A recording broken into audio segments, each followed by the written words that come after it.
Then catch me, Martin Daubney, Monday to Friday, 3 till 6 p.m. on GB News, Britain's news channel. Exciting news. Every Friday, my Patrick Christie's Tonight Show is going to have a twist to it. We're welcoming some special guests. You.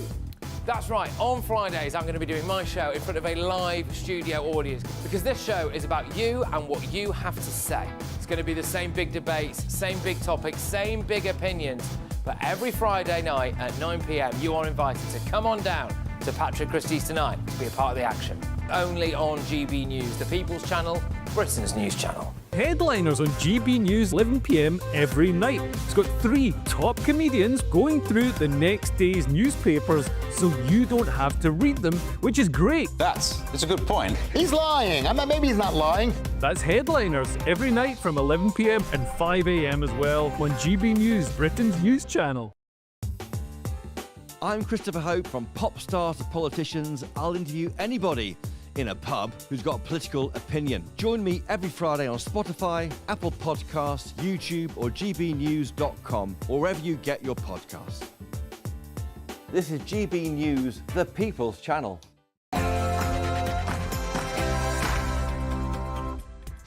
Hello, good afternoon and welcome. It's just coming up to 3 o'clock. This is GB News. We're live on TV, online and on digital radio. I'm Nana Akua, and for the next few hours, me and my panel will be taking on some of the big topics hitting the headlines right now. This show is all about opinion. It's mine, it's theirs, and of course, it's yours. We'll be debating, discussing, and at times we will disagree, but no one will be cancelled. So joining me for the next few hours, Labour activist Chris Worrell, and also former Conservative Minister Mark Field. Coming up in my niggle, I'll be explaining why I think the debate about the future of British Steel shows why our pursuit to net zero is just so stupid. Then, for the Great British Debate, I'm asking, is it time to renationalise steel? All of this comes as MPs and Lords take part in an emergency debate on whether to take back control of British Steel to avoid the closure of the steel plant in Scunthorpe.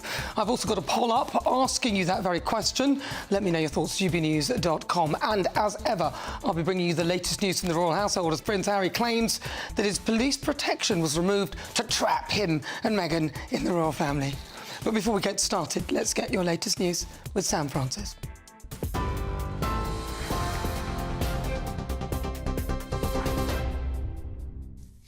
Nana, thank you, and good afternoon to you. We're fast approaching 2 minutes past 3.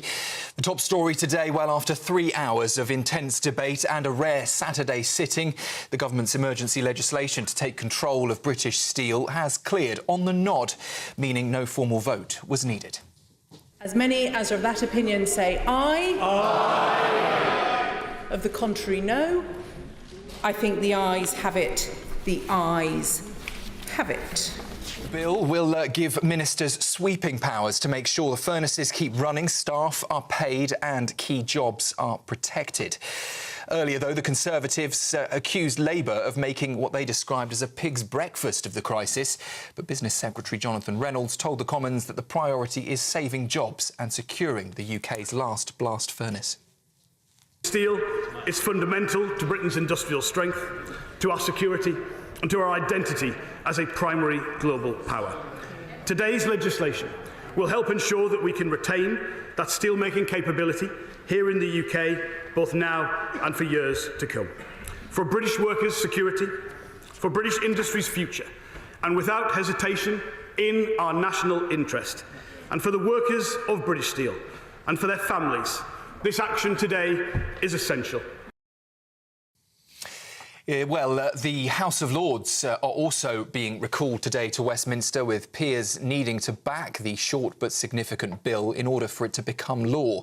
If any changes are agreed, the bill heads back to MPs, ping-ponging between the two chambers until both sides sign it off. Parliament's Easter break will only then resume once both houses sign off on the bill and the King grants royal assent. We will, of course, keep across any developments regarding that bill as the afternoon and evening potentially progresses. In Greece, police are investigating a bomb blast outside the offices of the country's main rail network in central Athens as pressure mounts over the country's worst ever rail disaster. The device exploded on Friday evening after an anonymous caller warned media outlets it would detonate within 40 minutes. Thankfully, no injuries have been reported, but forensic teams have been gathering evidence at the scene. It comes amid renewed fury across the country over the 2023 crash that sadly killed 57 people, most of them students, and exposed serious safety failings in Greece's railway system. The bombing also follows weeks of protests across the country, with critics accusing the government of failing to hold senior officials accountable. In Oman, talks between the US and Iran are underway, aiming to revive hopes of a deal over Iran's nuclear programme. It's the first time that both sides have come to the table since Donald Trump tore up the last agreement in 2018. Iran says it wants a fair deal that limits but doesn't dismantle its nuclear ambitions in return for sanctions relief. Trump's envoy says Iran must never get a nuclear weapon, warning it would be a very bad day if talks fail. They may not be in the same room, but the stakes are still very significant. And crews remain on the scene of a large wildfire in the Isle of Arran, with one appliance still in attendance and a helicopter expected to join the operation later this afternoon. The blaze is part of a wider alert across Scotland, where an extreme wildfire warning remains in place. Firefighters have now extinguished a number of separate fires, but say conditions remain dangerous, with warm, dry weather increasing the risk. A separate fire in the Highlands is also still burning after 2 days, with crews there currently on site. Those are the latest headlines for now. Do stay with us for any updates on developments in the Commons and indeed the House of Lords. Now, though, let's head straight back to Nana. For the very latest GB News direct to your smartphone, sign up to News Alerts by scanning the QR code or go to gbnews.com/alerts.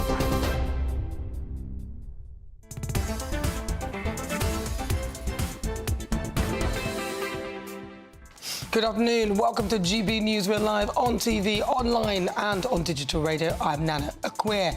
Well, on today's show, top story, of course, the government's emergency legislation to try and save British Steel has now moved to the House of Lords. Ministers are seeking emergency powers to take back control of British Steel amid fears that it could close down within days if action is not taken. Of course, we'll be bringing you the coverage of that debate live throughout the show. Then, in the Great British Debate this hour, I'm asking, is it time now to renationalise steel? There's a poll-up on gbnews.com asking you that very question. Make sure you cast your vote. We'd love to hear your opinion.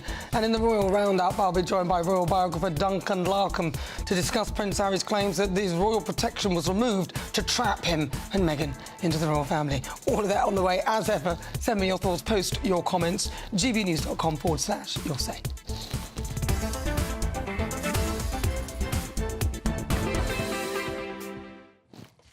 Right, so loads coming out. Stay with me. It's highly unusual, this move. Parliament has been recalled from Easter recess to debate whether the government should take back control of British Steel. So they can work quickly if you really want them to, or they have to. So it goes to show, doesn't it? The House of Commons has passed the government's emergency bill, which aims to block British Steel Chinese owners from closing blast furnaces as its Scunthorpe plant, with ministers warning that Scunthorpe Steelworks would close in a matter of days if resolution is not reached. And all of this does not mean MPs are heading off back on holiday. However, they have to wait in case the Lords try to amend the bill.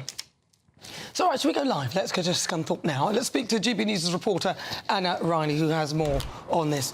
So, Anna Riley, tell me more about all of this very, very important piece of infrastructure for this country, about to potentially disappear into the ether, but there seems to be moves to try to stop that. What more can you tell us?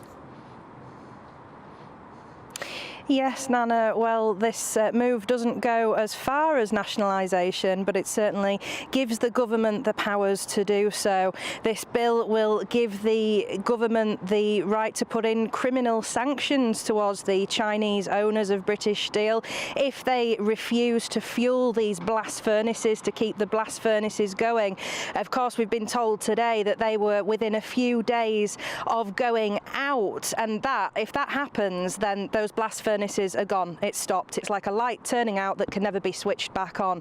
So that's the powers that can be given. Other powers from this bill as well will mean that workers cannot be sacked from the plant here. Over 3,000 workers work here, and there was 2,700 jobs on the line if these blast furnaces were to close here in Scunthorpe. And it also means that workers will have their wages paid as well. The government can enforce those sanctions. So currently that's been tabled now with the House of Lords. They've currently just adjourned to discuss that, and they'll be coming back later on this afternoon. Now, Scunthorpe and steel are synonymous with each other, Nana. Steel is at the heart of Scunthorpe. It's been the beating heart of Scunthorpe for 160 years. This is the UK's last steel plant that can make its own virgin steel. If we were to be without it, we would be the only G7 country without the capability to make its own steel. So nationally, there would be huge consequences if it was to close. 95% of the rail network steel is provided from here in Scunthorpe. Steel's also used in a wide range of things for construction. We know that government have put money into defence as well, so we need steel. It's crucial for our nation, and it's also crucial for this town. The town relies on the economy from the steel workers, and of course the steel workers rely on the factory for their jobs. I've been out and about speaking to people who live here. They say if the steelworks were to go, that Scunthorpe would turn into a ghost town. And I've also been out speaking to workers earlier today. There's been a march that's gone from a local pub in Scunthorpe, organised by a number of trade unions. There was hundreds of people that turned out, workers and members of the public, marching in solidarity with the steelworkers. They made their way to Scunthorpe United Football Club, in which a banner is going to be raised there during the game, all in solidarity with the workers. And whilst I was at that meeting, I caught up with Nick and Tom, two steelworkers. This is what they told me. The news is unsettling. I don't think we expected to be part of. We've sort of, everyone's sort of known for a while that blast furnaces, like the future's uncertain, but then we was thrown in as well, so it's just affected. The whole works is feeling it at the moment. The whole community's feeling it. So. Yeah, it's not good really. All my family used to work at the steelworks and stuff, so it's a bit like upsetting and stuff, the fact that this is going on, and hopefully the government can sort it out and nationalise it, and we'll back to start again, and it'll all be good. Nick and Tom there just reflecting on how important steel is to Scunthorpe. This comes as well as Prime Minister Sir Keir Starmer made a visit to meet British steel workers in the Appleby Village Hall near Scunthorpe in Lincolnshire. We'll be able to bring pictures to you of that visit. He didn't do any interviews during the visit, but he went to speak to British steel workers there. And it also comes as well as earlier today, the Times newspaper reported that workers at this Scunthorpe British steel plant prevented Chinese executives from its owner Jing Yi from gaining access to areas of the steelworks. Police have said that they were called to the scene at around 8:30 this morning following a suspected breach of the peace, but checks were made and no concerns were raised and no arrests were made. All right, Anna Riley, thank you very much. Really good to talk to you. That's Anna Riley. She's out there in Scunthorpe. Well, look, this is a huge story, of course, and we will follow it. And if you want more reaction, let's go to the website, gbnews.com. But I'm now joined by the Assistant General Secretary of the Community Union, Alistair McDermott. Alistair, thank you very much for joining me. Now, your union is the main steel workers' union, as I understand it, yeah? Is this a good thing that the government are stepping in now? And what are your views on the fact that British Steel wasn't actually owned or isn't nationalised? Would you rather than that were the case? Yes, well, we absolutely welcome the government's intervention today to take control of the business. It's a hugely decisive and significant national interest. As your reporter said, it's unthinkable that we'd be the only G7 country without our ability to make our own virgin steel. And not only that, British Steel provides most of the UK's construction steel. You can't build a country, schools, Oh, we've got little dips in the audio. Rail requirements. So it's absolutely critical that a long-term solution is found. Yes, it falls short of full nationalisation at this stage, but what's really important is getting those raw materials into the business, and that's what this legislation will allow us to do. It will allow the government to compel British Steel management to buy and use raw materials to keep the blast furnaces going so that we can find a longer-term solution. So nationalisation isn't the most important thing at the moment. Yes, we think it's the most likely ultimate outcome, but what's important is keeping the furnaces going and getting a commitment to a long-term transition plan, whether that be through co-investment with a private sector partner or through nationalisation. That's perhaps for another day. What's important now is giving some time and space so that we can do that important work. And of course, we need the coking coal, as I understand it, to keep this furnace alive. Otherwise, as soon as it's out, that's the end of it. Where do we get the coking coal from? Because I've read that it takes about 45 days for it to be transported from, say, somewhere like Japan. How can we get that in time? Yes, it can do, but in fact, we believe there's raw materials much closer to home, which can be bought and put into the business quite quickly if the decision is made. And it does have to be made in the next day or two. It's that important. And as your reporter said, if that decision isn't made, then those furnaces will go off, and they will go off before there is any supply chain in place to feed the mills or any gas alternatives to the blast furnace gas that runs the mills currently. So we're talking about potentially the full closure of steelmaking at Scunthorpe, and that would be an absolute disaster for the country, and that's why the government was right and absolutely had to do what they've done today, which is to act and take control of the business. There's been criticism of the government that they could have acted sooner, as they were warned by the Chinese owners that they felt it wasn't profitable, and so obviously why would they care, to be honest? I'm sure this company have coal mines in China anyway. So wouldn't it be preferable for us to buy it off them in China? That's the way I see it. But where do we get the coking coal from, though? Because you said we can get it quickly. Do we make any of that in this country anymore? No, we normally get our coking coal from places like Japan and Australia and possibly Canada as well. But you know, that doesn't mean there's not some closer to home which has been ordered but not purchased, which I believe to be the case. So we need to get that into the business as quickly as we possibly can, and then we need to start looking longer term at how we secure the future of that business, but not just that business. The whole of the UK steel industry has been for an incredibly difficult time. British Steel has its particular challenges now, but energy prices is a massive problem for us. Obviously, US tariffs is a huge problem for us. We need to get the policy framework right for the whole of the UK steel industry to prosper and thrive and continue supporting high-quality jobs and our economic and national security. Yeah, well, listen, much appreciated. Thank you very much, Alistair. Really good to talk to you. Hopefully we'll speak again on this subject, because I'd love to hear what you think the full solution should be. But in the last few minutes, the government's emergency steel bill has passed its second reading in the House of Lords and has now moved on to the committee stage. Let's also get the thoughts of former Chief Executive of Energy UK, Angela Knight. Angela, thank you so much for joining me. It's really good to get your expert view on all of this. Why do you think that we are in this predicament? Because there's a whole lot of decisions which should have been made a few years ago and which haven't been made. I mean, the question of whether or not we continue with blast furnaces and make virgin steel in this country is not a new one. But it has really come to the head over the decisions which have been taken as well about our carbon footprints. And so our carbon footprint, cost of electricity, what we do with blast furnaces are all interlinked, and are decisions which have been pushed away and pushed away. Now, that doesn't mean that I am not glad that today Parliament has acted, and I sincerely hope that there will be a long-term preservation of the blast furnaces, even if that ends up in as a nationalised industry.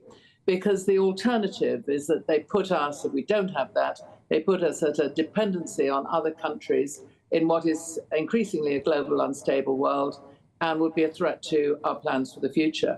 However, alongside that, there's a number of other decisions which need to be taken, and taken urgently, because other of our major industries are also under potential threat because of the price of electricity, which we've kept artificially high in this country. By the way, I won't go into the detail of the algorithm and the calculation. But the reason that we are paying, or our industry is paying, something like between 2 and 4 times the price of electricity of other countries is because of the way in which we are heading for the net zero, implementing the net zero plan, and the way in which we, as I say, artificially elevate the wholesale price of electricity. So in the scheme of things, okay, today there's been a way of at least holding for the future on the blast furnaces. We need to look at the petrochemical industry. We need to get sensible plans in place for carbon reduction. We need to build our own self-sufficiency in particularly electricity. And that doesn't mean wind farms. It does mean something that is more stable, more continuous, that can provide electricity for 90-95% of the time, which is those small-scale nuclear reactors which can be built quickly. And we need to embrace the fact that Britain is a manufacturing country, needs to retain these industries, and we can't just shove them off to elsewhere in the world, either because of our carbon beliefs or simply because we haven't cared, we haven't thought it through enough. So, sorry, that's a bit of a long diatribe against one question. So, yes, thank goodness we are moving somewhere with British Steel, but there's more steps to be done there and a much wider rethink of our industrial policy, our energy policy, the prices we're paying, what our programmes are, in order to have the stability that this country needs. I think in there, the 2 words I heard was net zero. That, to me, seems to be the real problem for us. We've tied ourselves in knots for this ridiculous goal that I actually think is unachievable. And we are one planet, so even if the emissions aren't here, if we get it made somewhere else, those emissions still contribute to a global emission, and that's how it works. So we've been competitive, but on something that doesn't make any sense. Well, that is correct.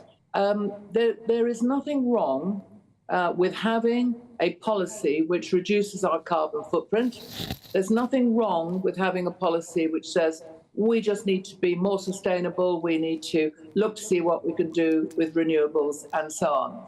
Where it goes wrong is that the timetable is too short from every angle that you can think of, that there's never been a decision about who pays how much for what, and that we have we've been excessively focused on wind, which is it's renewable, yes, but it is intermittent, and we haven't thought about across the piece of what is truly required if we are going to continue to have reliable electricity production in this country, which is under our own control. And we haven't done that.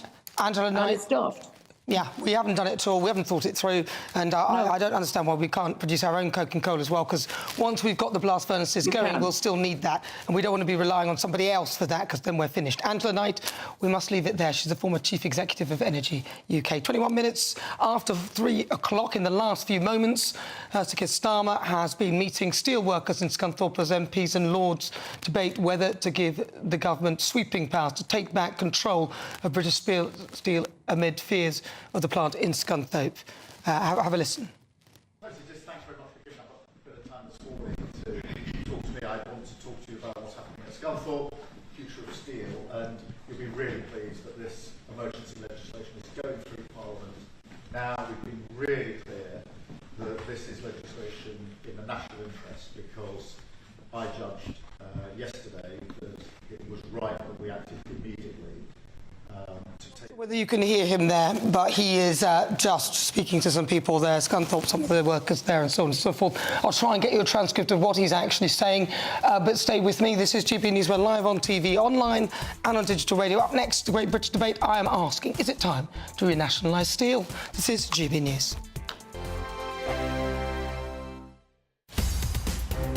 In the GB Newsroom, we bring you the news as it happens. With our team of dedicated journalists across the UK, we're ready to keep you up to date with what's happening every half an hour, every single day. Bulletins here on GB News, the People's Channel, Britain's news channel. GB News Breakfast, every day from 6 a.m.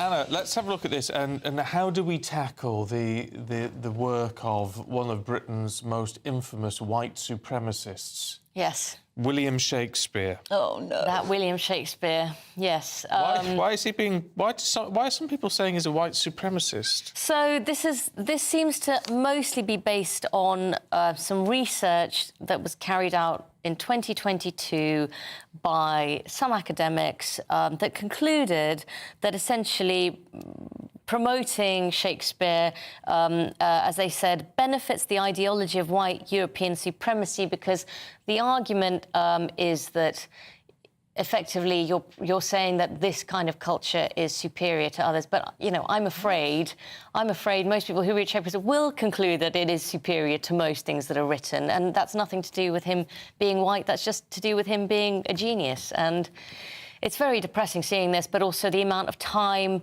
effort and presumably funding is spent on these sort of projects.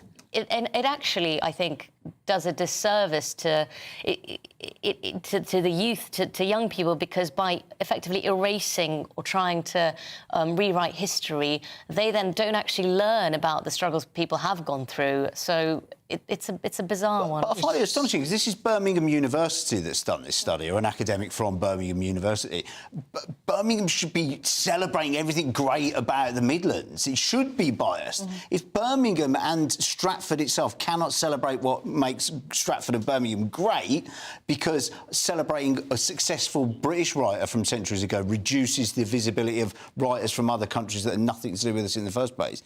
GB News, the People's Channel. Headliners on GB News 11 p.m. every night. It's got 3 top comedians going through the next day's newspapers so you don't have to read them, which is great. That's a good point. He's lying. Maybe he's not lying. That's Headliners every night from 11 p.m. and 5 a.m. as well on GB News, Britain's news channel.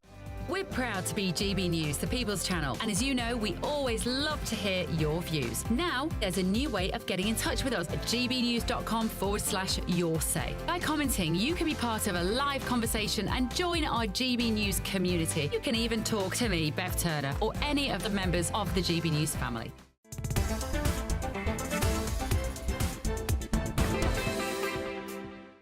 25 minutes after 3 o'clock. This is GB News. We are Britain's news channel. I'm Nana Akua. We're live on TV, online and on digital radio. It's time now for the first great British debate of this hour. I'm asking, is it time to renationalise steel?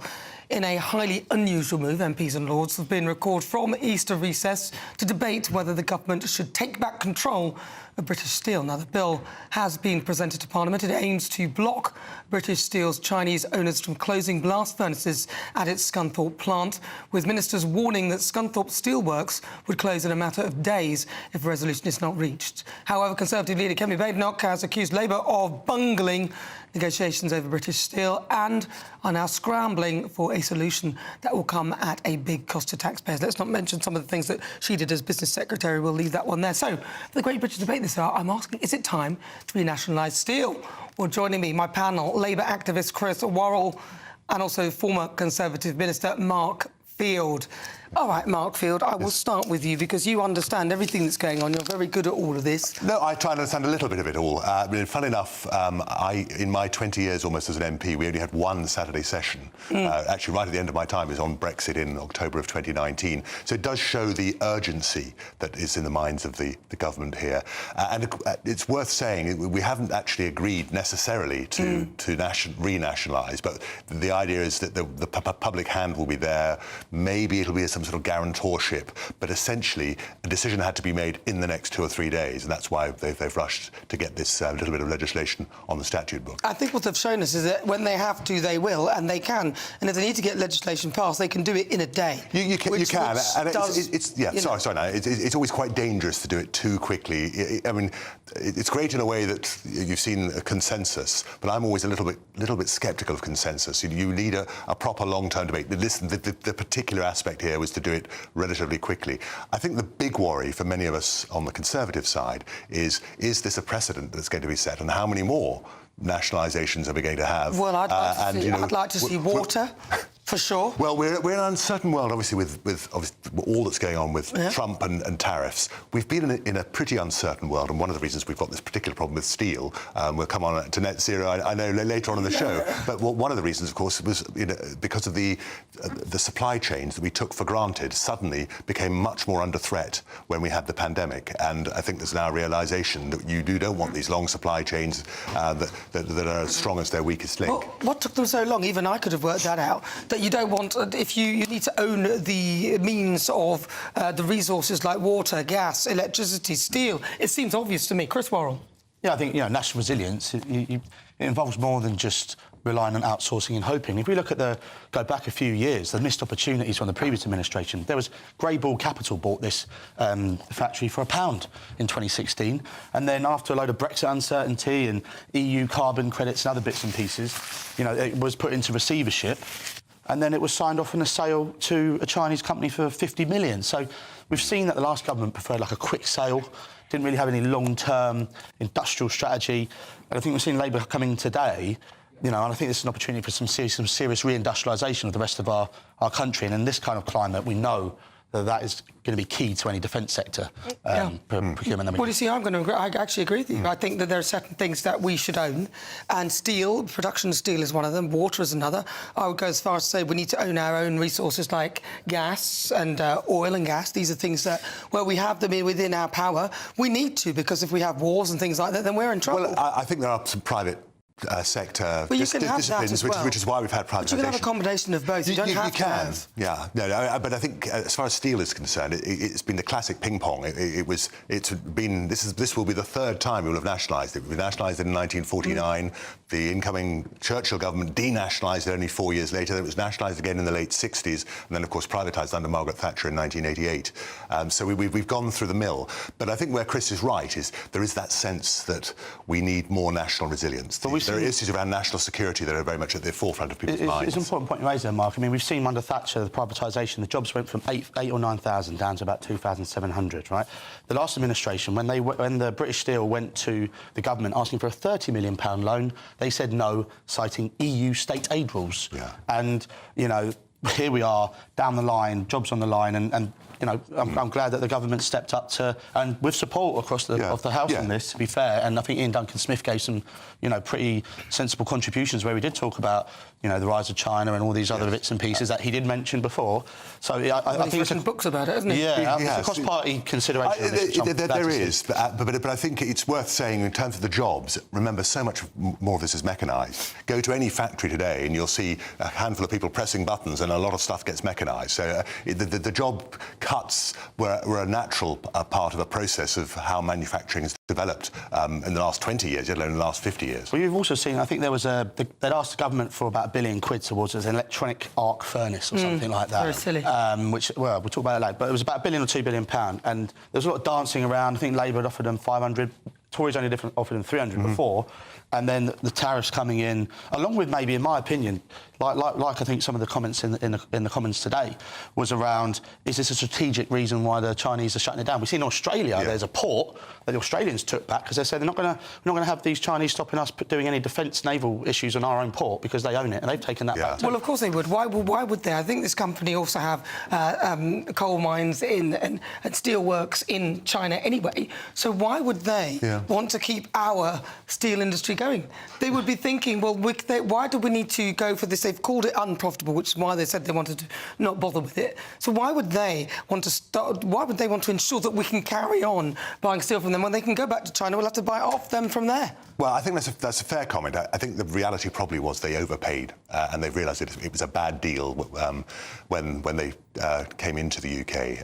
And we've seen with steelworks, not just in Scunthorpe, but Scunthorpe's, the last of the Mohicans, as it were. You look at Port Talbot, you look at other parts of the UK where there have been significant steelworks up in the northwest and the Wirral in the past, which have closed down progressively over time.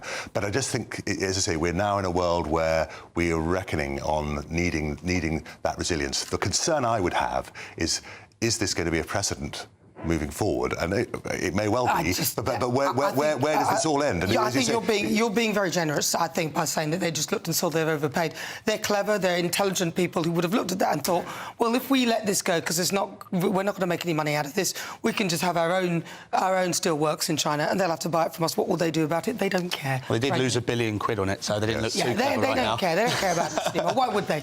Well, listen, stay with us. Loads more here on GB News. You're with me, I'm Nana Akua. 32 minutes after 3 o'clock. Coming up in the next Great British Debate, I'm asking, are the latest growth figures a win for Rachel Reeves? But first, let's get your latest news headlines with Sam Francis.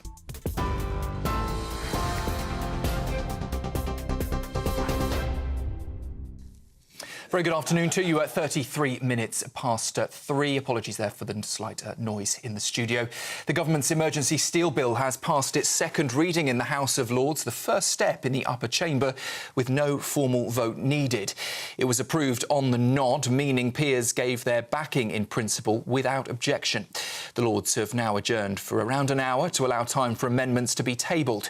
They'll return later to debate any changes and complete the remaining stages before the bill can become law. Well, earlier, Business Secretary Jonathan Reynolds told the Commons the bill's focused on saving jobs and securing British steel. Steel is fundamental to Britain's industrial strength, to our security and to our identity as a primary global power. Today's legislation will help ensure that we can retain that steelmaking capability here in the UK, both now and for years to come. For British workers' security, for British industry's future, and without hesitation in our national interest, and for the workers of British Steel and for their families, this action today is essential. In other news, Greek police are investigating a bomb blast outside the offices of the country's main rail network in central Athens as pressure is mounting over the country's worst ever rail disaster. The device exploded on Friday evening after an anonymous caller warned media outlets it would detonate within 40 minutes. No injuries were reported, but forensic teams have been gathering evidence at the scene. It comes amid renewed fury across the country over the 2023 crash that killed 57 people, sadly most of them students, and exposed serious safety failings in Greece's railway system. The bombing also follows weeks of protests, with critics accusing the government of failing to hold senior officials accountable. Back here at home, and after weeks of dry, sunnier skies and record-breaking warmth, the UK's spring heat wave is, I'm sorry to say, starting to unravel. Temperatures soared this week, with Scotland and Northern Ireland hitting 23 degrees. Wales matched its yearly high of 22.4 on Friday, but from today, change, well, it's on the way. Cloud, rain and cooler air are sweeping in from the west, bringing more typical April conditions. Pollen levels, though, are very high in recent days. They are set to drop slightly by midweek, offering some relief to hay fever sufferers. But with more unsettled weather on the horizon, the rest of April is looking a little less spring and more soggy.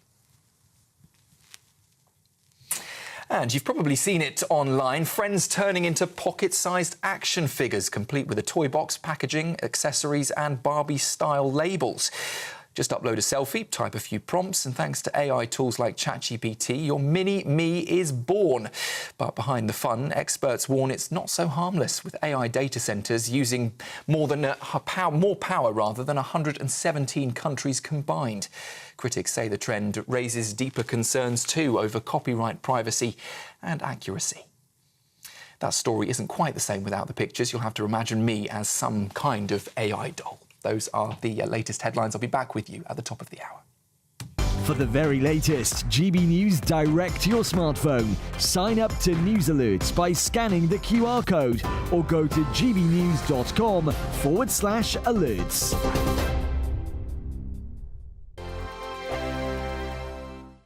The royal family is an enduring symbol of tradition, unity and pride for Britain. At GB News, we celebrate what makes this country great.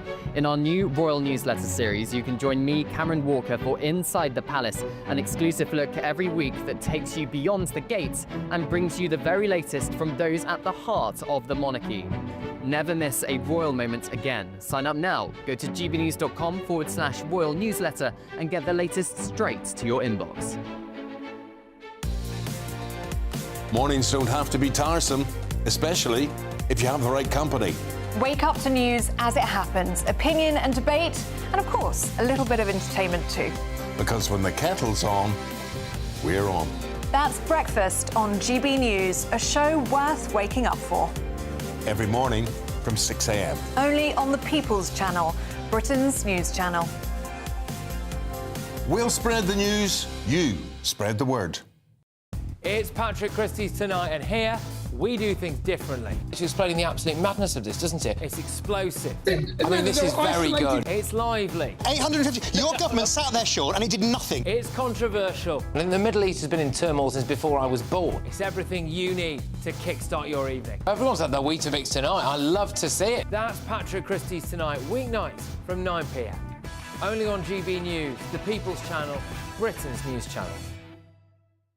Good Afternoon Britain isn't just about us. The wonderful thing about this programme is it's about everyone watching. It's an interactive programme. Well, there absolutely is something to see here, and we're going to be talking about it more. Whether it's breaking royal news, Please bring us up to date. or indeed a particularly punchy speech in the House of Commons, Very, very curious. we bring it to you live, and then we bring you live reaction as well. That's Good Afternoon Britain, weekdays from midday. Only on GB News, the People's Channel, Britain's news channel. If you want your news to be straight talking, This is a nightmare for the Conservatives again. down to earth, It's not just Nottingham where this is happening, is it? and most importantly, honest, Hard-working, middle-class taxpayers, they'll get their book thrown at them. then catch me, Martin Daubney, Monday to Friday, 3 till 6 p.m. on GB News, Britain's news channel. I'm Christopher Hope. From pop stars to politicians, I'll interview anybody in a pub who's got a political opinion. Join me every Friday on Spotify, Apple Podcasts, YouTube or gbnews.com, or wherever you get your podcasts. This is GB News, the People's Channel. This is Britain's Newsroom, where your voice matters. It's just astonishing. With expert analysis and honest opinion, we don't just keep you informed. We bring you unique perspectives you won't see anywhere else. Can't argue with any of that. When the news happens, it happens here. On Britain's Newsroom, weekdays from 9:30 a.m. Only on GB News.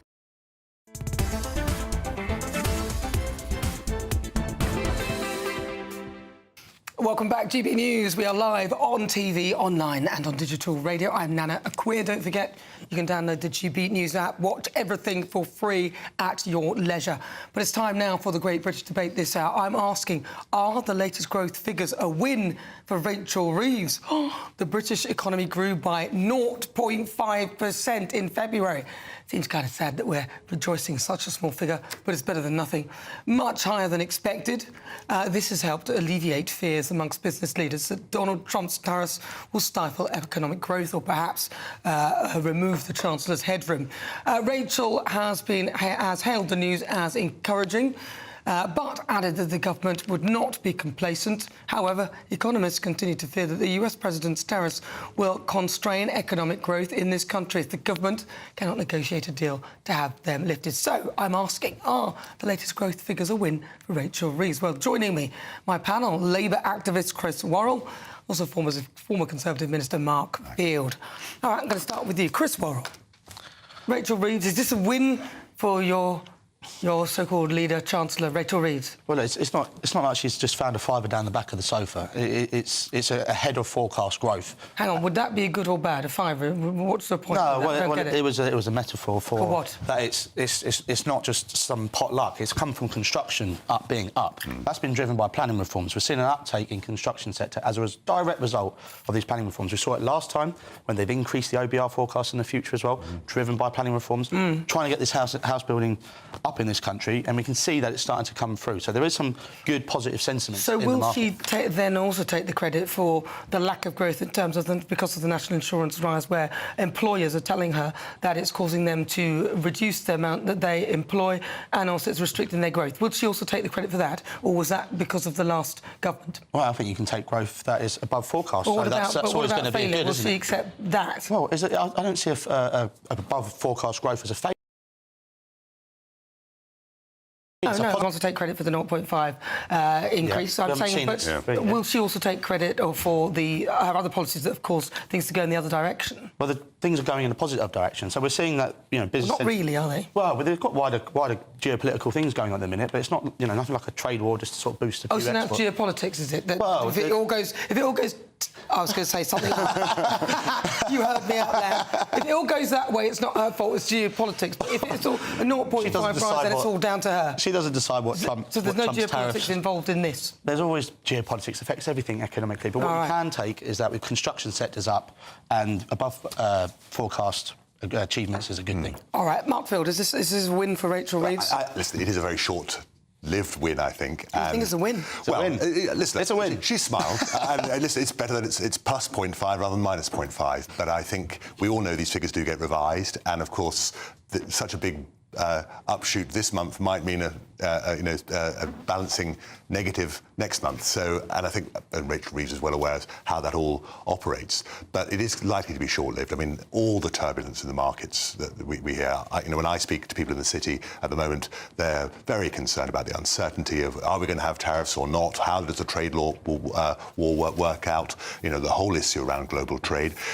In many ways, a 90-day moratorium is the worst of all worlds because we all know that at the end of that 90 days, we're back into another level of uncertainty under President Trump, potentially. And so I think a lot of people are sitting on their hands. Decisions aren't being made. So I think that is going to suppress growth in the next few months. And I think in her heart, Rachel Reeves understands that, which is why she's been pretty subdued. She hasn't put out the bunting and say we should celebrate massively. But listen, it's better that we have a positive figure. And I think Chris makes the fair point that, construction, which has been in the doldrums for some time, has taken the view that because of the planning reforms, there's a bit of an uptick. But I think that the global issues are going to blow away any good news, I suspect, on the growth anytime soon. Not just in the UK, but worldwide. But some of the stuff that she's put in place herself. So these things are anti-growth. In fact, what I would see the 0.5 is a fraction of what it could have been had she used much more intelligent policies that would encourage more growth. I see 0.5 as actually quite a shameful admission, and I think it's an admission of failure, actually. Well, I think that's fair enough. I mean, the reality really is that the last election took place almost 9 months ago now, or just over 9 months ago, and of course the presumption I think from Labour was we just need to say we're not the Tories and we can win, and they hadn't really thought through exactly what they were going to do. That the budget has obviously been has turned out to be very bad news. Not least the tax increases that were put into place hadn't really been properly thought through. Much of that is now unravelling. So yeah, we're back a little bit back to square one. It does give an opportunity for the government, I think, to almost rebalance and start again. With all of the turbulence that's happening internationally, but.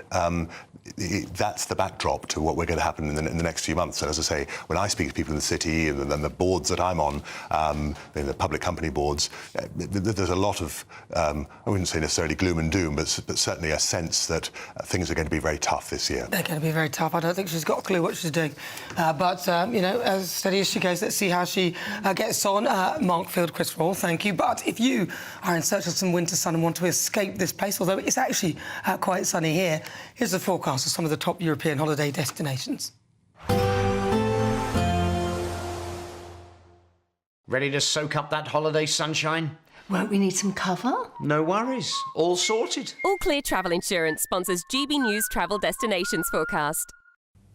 And if you're off on your holidays this week, let's check out the weather where you are. So there's still going to be a fair amount of showers across the western half of Europe. Tenerife Islands, Portugal, parts of Spain and France seeing these showers around. Longer spells of rain moving into the northern half of Italy, but across the southern half there should still be some decent sunny spells. Best of the sunshine across Greece, but there still will be a strong northerly breeze as well. Temperatures across the board either in the high teens or into the early 20s, and the best of the sunshine in Santorini. All Clear Travel Insurance sponsors GB News Travel Destinations Forecast. Right, stay with me. Loads more still to come here on GB News. We'll have our royal commentator discussing whether Prince Harry and the old visa debacle, was it really a way of ensuring that he became trapped in the royal family? Don't go anywhere. Hello there, welcome to your latest GB News weather forecast from the Met Office. We're looking ahead to today. For most of us, it's remaining fairly fine out there, but we're already starting to see a change out towards the west. beginning to see some areas of rain move in. It's all courtesy of areas of low pressure developing to the west and also to the south of the UK, and that will bring up some cloud and also some outbreaks of rain, chiefly across southwest England this afternoon, but that will move up into parts of Wales too. But elsewhere, it's a generally fine picture. Best of the sunshine out towards the east, and in the sunshine again, feeling very warm for the time of year. We could see highs reaching 23 or possibly 24 degrees down towards the southeastern corner. Into the evening hours for much of Scotland, we should hold on to the fairly fine conditions, but already out towards the west we'll start to see a bit more in the way of cloud come in that could just produce a few spots of rain. More significantly so for Northern Ireland, a rather grey end to the day here with a good chance of seeing a few spots of rain. Also for parts of northwest England, Wales, and again down towards the southwest. But elsewhere across England, we're hanging on to the fine conditions as we approach sunset with some late spells of sunshine. But throughout the night, the cloud and rain will spread its way further north and eastwards across the UK. So what it will certainly do is give us a milder night than what we have been used to. And I think for most of us, we'll see at least a few splashes of rain as the night goes on. But by the end of the night, some clearer conditions working their way into the west. But you can see temperatures overnight not anywhere near as low as they have been. So Sunday, overall, more cloud than what we have been used to right across the UK. But in between, there will be some brighter spells, especially for parts of Scotland, Northern Ireland and maybe western parts of England and Wales. But for all of us, certainly feeling significantly fresher than it has been, but still not too bad. Temperatures reaching the high teens in the south. If you want your news to be straight talking, This is the nightmare for the Conservatives again. down to earth, It's not just Nottingham where this is happening, is it? and most importantly, honest, Hard-working, middle-class taxpayers, they'll get the book thrown at them. then catch me, Martin Daubney, Monday to Friday, 3 till 6 p.m. on GB News, Britain's news channel.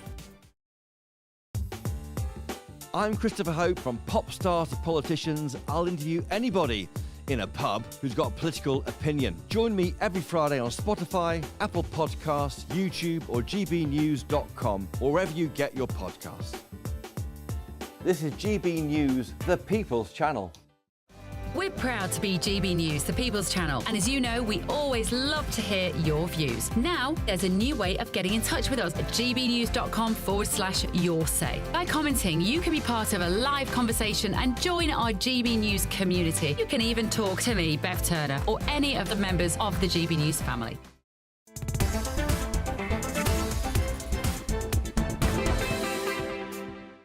Welcome back. This is GB News. We are Britain's news channel. I'm Nana Akua. 49 minutes after 3 o'clock. Now, there's always something going on in the royal household, and this week has been no different. And on the menu, well, who better to give you the rundown? Royal biographer and former royal editor at The Sun, Duncan Larkham. Duncan, thank you very much. Great to talk to you. Hi, Duncan, Nana. what is going on with Prince Harry? He is now saying that the royal family used his security as a ploy to try and keep him in. Come on. Yeah, but bizarre claims, really, and we've almost got used to Harry's bizarre playing the victim claims. But yeah, he's sort of let slip that the stuff in the High Court that was held behind closed doors, if you like, in secret because it was a security issue, have confirmed to Harry that it was a deliberate attempt to force him and Meghan to stay as members of the working royal family. It's another bombshell he's fired at his own family. Do you think he's been chewing on too many of those mushrooms? Well, he's the one that's telling us all about it. It's not me even making it up. He told us. You like me getting sued, don't you? I'll answer that honestly. No, it's more of the same. It seems to be this constant dialect, really, from Harry, that if things aren't going his way, he plays the victim. And as he does that, he becomes more or less and less popular with the British public, who used to adore him, let's be honest. Why can't he get it into his head that he's not a working member of the royal family, which he chose? He chose that. So you can't have all the privileges of that if you're not doing the work. We don't want to pay for him to do that. And also, he then went off to the war zone that is Ukraine. If it's so dangerous in this country, why do you go to Ukraine? He's frightened of his own security, so he goes to a war zone. That is slightly ironic, isn't it? Let's be honest. But look, I mean, I personally, my view on this differs probably from most of your viewers. I mean, I don't think it's his fault that he was born a prince. I don't think it's his fault that he has the profile that he has. And I think that when he's in the UK, it's perfectly acceptable for his family to be provided with royal protection and all that that involves. It's not a popular view. But having said that, what he's come out with is this sort of cryptic accusation against his own family, as far as I can explain it, that they were trying to trap him into staying in the royal fold, as it were. Well, he even went to two of the most dangerous places that are considered on the earth, which one of them is Nigeria and the other one is Colombia. One is a certain capital, one is considered a bit of a capital for fraud, and the other one is considered a bit of a drug capital. Do you know what I mean? So I just find it astonishing that he is now insisting on this security, which he will get anyway. He will get protection. It's not like he won't get any, it's just that he won't get RAVIC, which is the highest order of protection that working members of the royal family get. I think that's perfectly reasonable, isn't it? It's been this whole discussion all the way since 2020. Harry acts as though he's somebody who wants to have his cake and eat it. He wants to make lots of money selling out stories about his own family and a book, and then use his profile as a royal to make his wife wealthy, but is not prepared to. Well, he's not prepared to do the work of a working royal and support his own brother and his own, his own father's in a cancer battle at the moment. Could really do with the support of Prince Harry, but that ship has well and truly sailed. Well, I think on that score, they're both pretty just as bad as each other. I mean, Meghan Markle apparently hasn't even gone to see her father. He had a stroke and many other things have gone wrong with him, and she's still not gone to see him. Well, listen, Duncan, it's really good to talk to you. Thank you very much. Thank you. He's the royal biographer and a former royal editor at The Sun. Right, well, this is GB News. We are Britain's news channel. Next up, my niggle on why the debate about the future of British steel shows the stupidity of our pursuit of net zero. But now, let's get your weather with Craig Snell.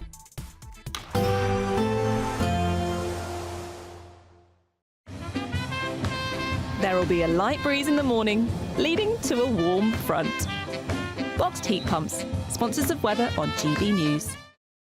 Hello there, welcome to your latest GB News weather forecast from the Met Office. Well, looking ahead, it's all changed now, certainly turning much more changeable across the UK. Generally, the wettest weather will always be out towards the west, but for all of us, certainly feeling much fresher. So the reason is we've got low pressure starting to dominate across the UK, and that's really going to bring in some bands of showers and also some rain at times. And that's what we've got as we end Saturday, moving into the early hours of Sunday as these bands of showery rain work their way eastwards across the UK. So I think most of us seeing some splashes of rain at least as the night goes on, but with the cloud cover in place, certainly a much milder night than what we have been used to. I think most towns and cities staying up at least into mid-single figures.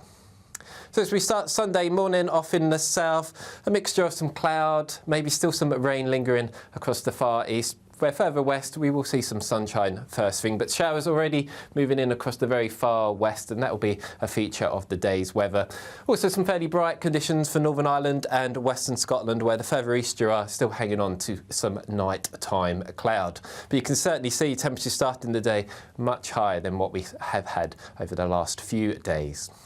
So moving into the rest of Sunday, really it's going to be a mixture of some sunshine, but also a few showers. The showers could be heavy and possibly thundery in a couple of places, with maybe the best of the sunshine in the afternoon across parts of Scotland, Northern Ireland, and eventually maybe into parts of East Anglia and the South East. Temperatures certainly down on the last couple of days, so it's still reaching around 17 degrees in the far South East, so still respectable for the time of year. Into the evening, a fairly quiet night to come across much of England and Wales, also eastern Scotland, where out towards the west we're seeing another band of showery rain moving, and that's really going to set us up for a fairly changeable week across the UK, with temperatures trending back down to near normal for the time of year. Expect a warm front, moving from the kitchen right through to the rest of the house. Boxed boilers, sponsors of weather on GB News. Courtesy of Marquis Leisure, you could be driving away with this brand new Elnag Baron 560 motorhome. It comfortably sleeps 4, comes with sky roof, integrated kitchen and bathroom, and is worth over £67,000. And that's not all, as we'll also give you a further £5,000 in tax-free cash to make sure that wherever this motorhome takes you, it takes you there in style. For another chance to win the lot, text WIN to 63225. One entry costs £2.50 plus one standard network rate message, or text BONUS to 63225. 5 entries cost £5 plus one standard network rate message. Go to gbnews.com/win. Entries start at £2.50. Call 0903 686 3232. Calls cost £2.50 plus your network access charge, or post your name and number to GB13 PO Box 8690 Derby DE1 9TT. UK only. Entrance must be 18 or over. Lines close at 4 p.m. on the 6th of June. Please check the closing time if listening or watching on demand. Good luck. Exciting news. Every Friday, my Patrick Christie's Tonight Show is going to have a twist to it. We're welcoming some special guests. You. That's right, on Fridays I'm going to be doing my show in front of a live studio audience, because this show is about you and what you have to say. It's going to be the same big debates, same big topics, same big opinions, but every Friday night at 9 p.m. you are invited to come on down to Patrick Christie's Tonight to be a part of the action. Only on GB News, the People's Channel, Britain's news channel. Hi, I'm Michelle Dewberry, and my show is your opportunity to cut through all the noise and dive in headfirst to some robust debates. Ideas clash. Situation, isn't it? No, because the failure is you're deliberately avoiding my point. Nothing's held back. And if you think this is the end of it, wait for more. And we do not shy away from the difficult stuff. Sometimes I want to shake people and say, if only you understood. So join me on Dubes & Co. weeknights at 6 p.m. only on GB News, Britain's news channel. Westminster, the ultimate clique. And you're fighting like rats in a sack. But here on the Camilla Tominey Show, we ask the questions the establishment media is too scared to ask. OK, let me ask you a straight question, because I know you're a straight-talking politician. Whether it's net zero, illegal immigration or law and order, nothing is off limits. You had the power then. Yeah, as I and say, now you've lost it. That's the Camilla Tominey Show, a politics show that's fearless. But no, let me finish my question if you don't mind, because it is my show. Sundays at 9:30, only on GB News, the People's Channel, Britain's news channel. Headliners on GB News 11 p.m. every night. It's got 3 top comedians going through the next day's newspapers so you don't have to read them, which is great. That's a good point. He's lying. I mean, maybe he's not lying. That's Headliners every night from 11 p.m. and 5 a.m. as well on GB News, Britain's news channel. Hello and welcome to GB News. We are live on TV, online and on digital radio. I'm Nana Akua. This is coming up to 4 o'clock. And in the next few hours, me and my panel will be taking on some of the big topics hitting the headlines right now. This show is all about opinion. It's mine, it's theirs, and of course it's yours. We'll be debating, discussing, and at times we will disagree, but no one will be cancelled. So joining me for the next few hours, Labour activist Chris Worrell, and also former Conservative Minister Mark Field. Coming up in my niggle, I'll be explaining why I think the debate about the future of British Steel shows why our pursuit of net zero is just so stupid. Then, in the Great British Debate, I'm asking, is it time to stop net zero? As MPs endorsed debate an emergency bill designed to protect British Steel, I'd like to know whether you think it's time to nationalise that as well. So I've got a poll up online on gbnews.com to get your vote in. Please cast that now. And in our second Great British Debate, I'm asking, is it time to cap the pay of council bosses? All of this comes after it's revealed that the top executive at Birmingham Council jetted off to the French Riviera for a week, whilst the city was gripped and is still being gripped by the bin strike, despite the fact that she reportedly has been paid an eye-watering £295,000 a year. For what exactly? But before we get started, let's get your latest news with Sam Francis.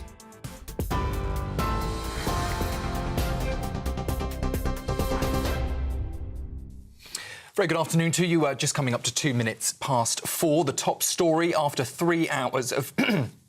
after 3 hours of intense debate and a rare Saturday sitting, the government's emergency legislation to take control of British Steel has cleared on the nod, meaning no formal vote was needed.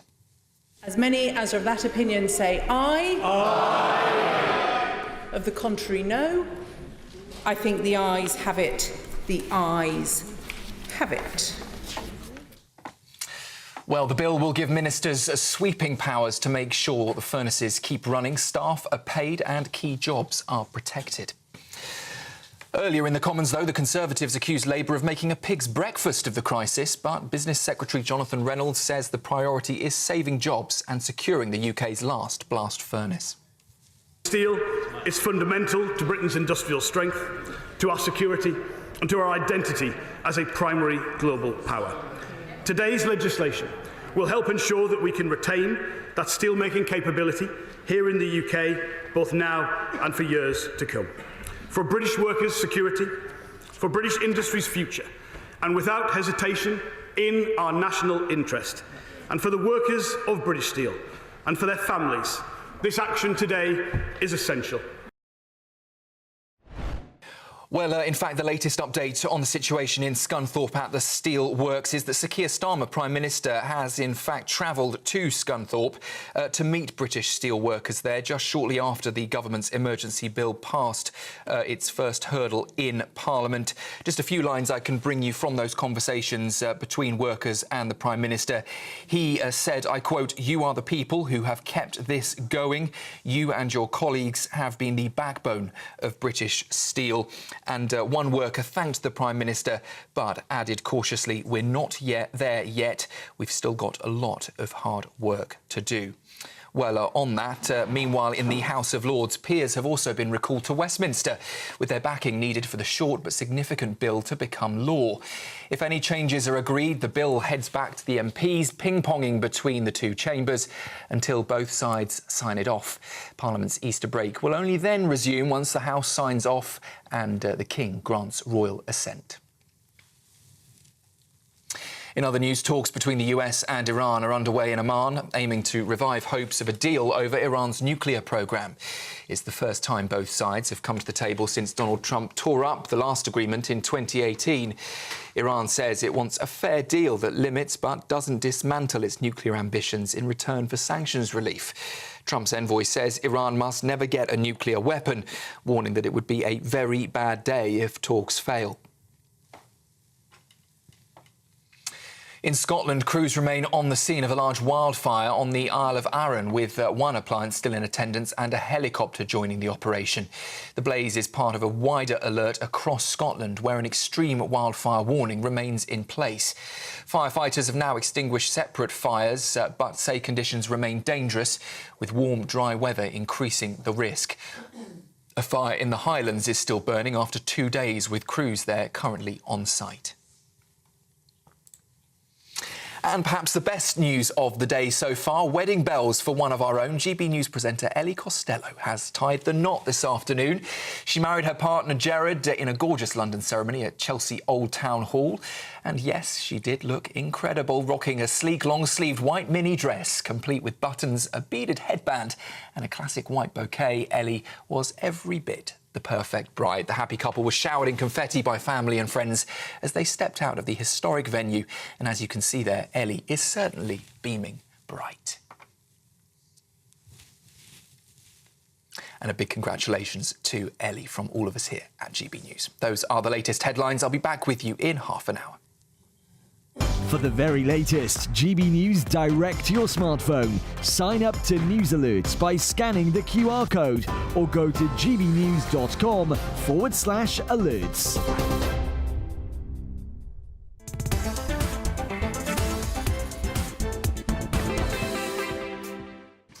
Good afternoon. You're with me. I'm Nana Akua. This is GB News. We're live on TV, online and on digital radio.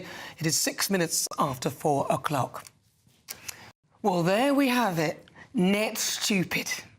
Over the years, successive governments have closed coal mines mostly because production was not needed and sometimes because of fears of pollution, which is fair enough. There were 26 open cast sites in 2014, mainly in Scotland. And back then, most coal was used for generating electricity and making steel. Less was being used for heating our homes because, again, of fears of pollution. It was also used for fertilisers, chemicals, plastics, medicines, road surfaces, etc. Unfortunately, Since then, a madness has taken over, and it's called net zero. The notion that we can make our carbon emissions zero. And in the pursuit of this ludicrous aim, we've got rid of the last coal mines. Here's Ed Miliband proudly presiding over the closure.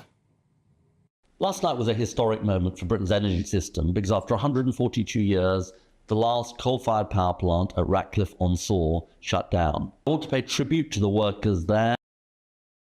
Yes, very good. Instead, we offset our emissions to China, who are building coal mines at a rate of knots. The Chinese make 1 billion or 1,000 million tonnes of coal a year.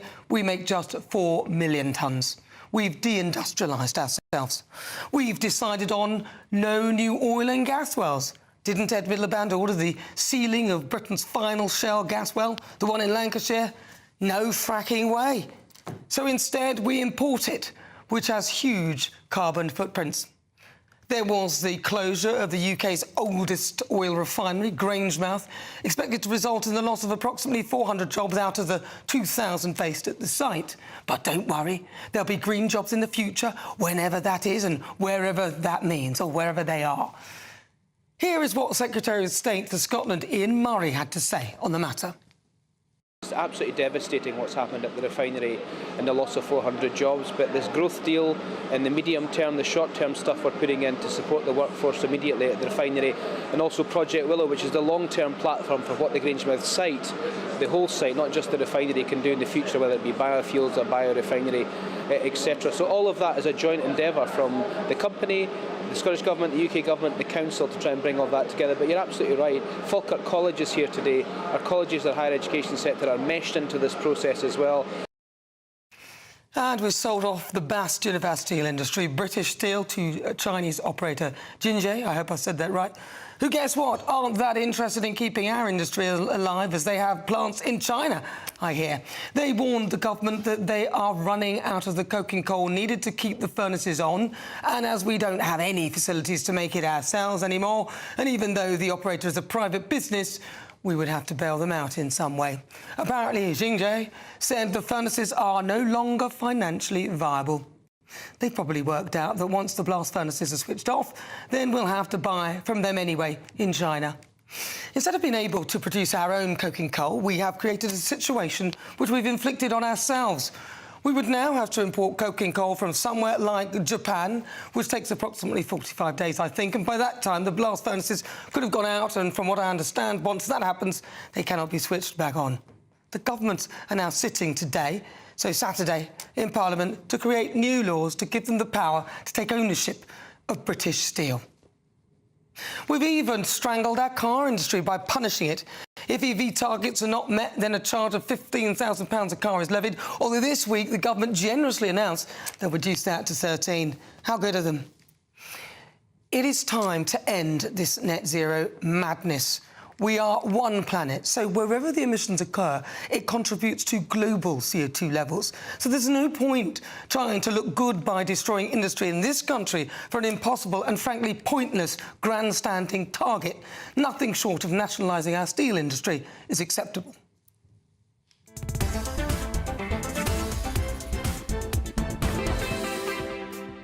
Well, before we get stuck into debate, here's what else is coming up. Following my niggle on the future of British steel and net zero, I'll be getting the thoughts of my panel, former Conservative Minister Mark Field and Labour activist Chris Worrell.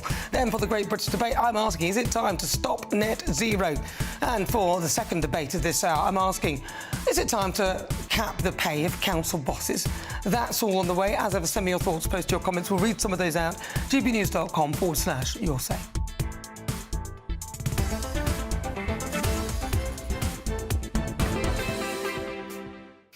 So joining me in the studio is the Director for the Climate Media Coalition, Donica McCarthy. Donica, welcome. Thank you. Good afternoon. Now, you've heard what I've said. It is time to end this madness, surely. It doesn't make sense, does it? There are 10,000 jobs in the steel industry. There are 30,000 in the oil industry. Yes. The CBI produced a report last month that said there are 1 million jobs in the green economy already. Which are where? Sorry, in this country? Just in the UK. Where? In the case, including the solar industry, the insulation industry, the wind industry, the EV car industry. That's all great. Where are we going to get the steel from? So, are you saying so just saying, first of all, dealing with the economic point of view, there are 1 million green jobs. already. And the interesting thing about those green jobs is CBI said that on average they pay £5,000 more than the median jobs in the UK. So that's good news. Are these jobs like net zero manager? No, manager of net zero. There are people like installing solar panels on industrial sites. There are people installing the wind turbines off the coast of Britain. There are people insulating pensioners' homes so that they actually have lower bills. There are a million green jobs already. This is not the point. It's a huge part of this is not, no, but this is not the point I'm making.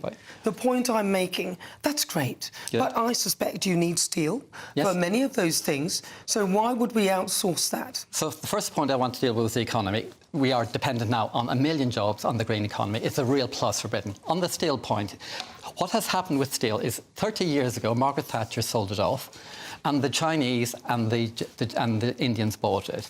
They did not invest over the last 30 years. And so what we now have is 30-year-old clapped-out coal-fired plants that are not economic. They cost nearly £1 million a day in losses for the Chinese and Japanese, so for the Indians.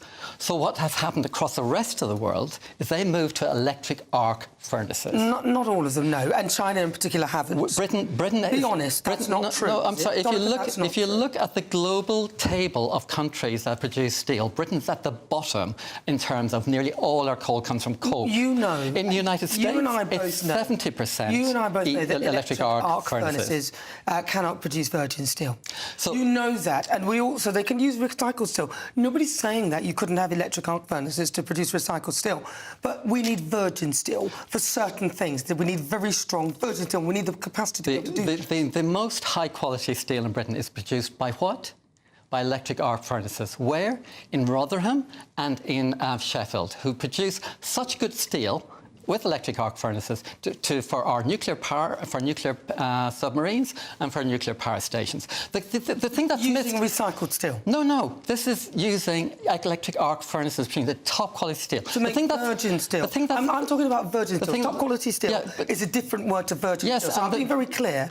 Virgin steel. You're saying that electric arc furnaces can make virgin steel. No, I'm saying they're producing top quality steel required. OK, but let me just be clear. It's virgin steel that we're... Yeah, OK, sure, but our requirement for virgin steel is small. The United Kingdom uses around 7 million tonnes of steel a year, OK? Do you know what we do every year? We export 10 million tonnes of used steel to Turkey, and then we import back 60% of our steel. So what will happen when we move to electric arc steel is that we will start producing more of our steel in the United Kingdom. We will stop exporting it. It's mad what's happening at the moment.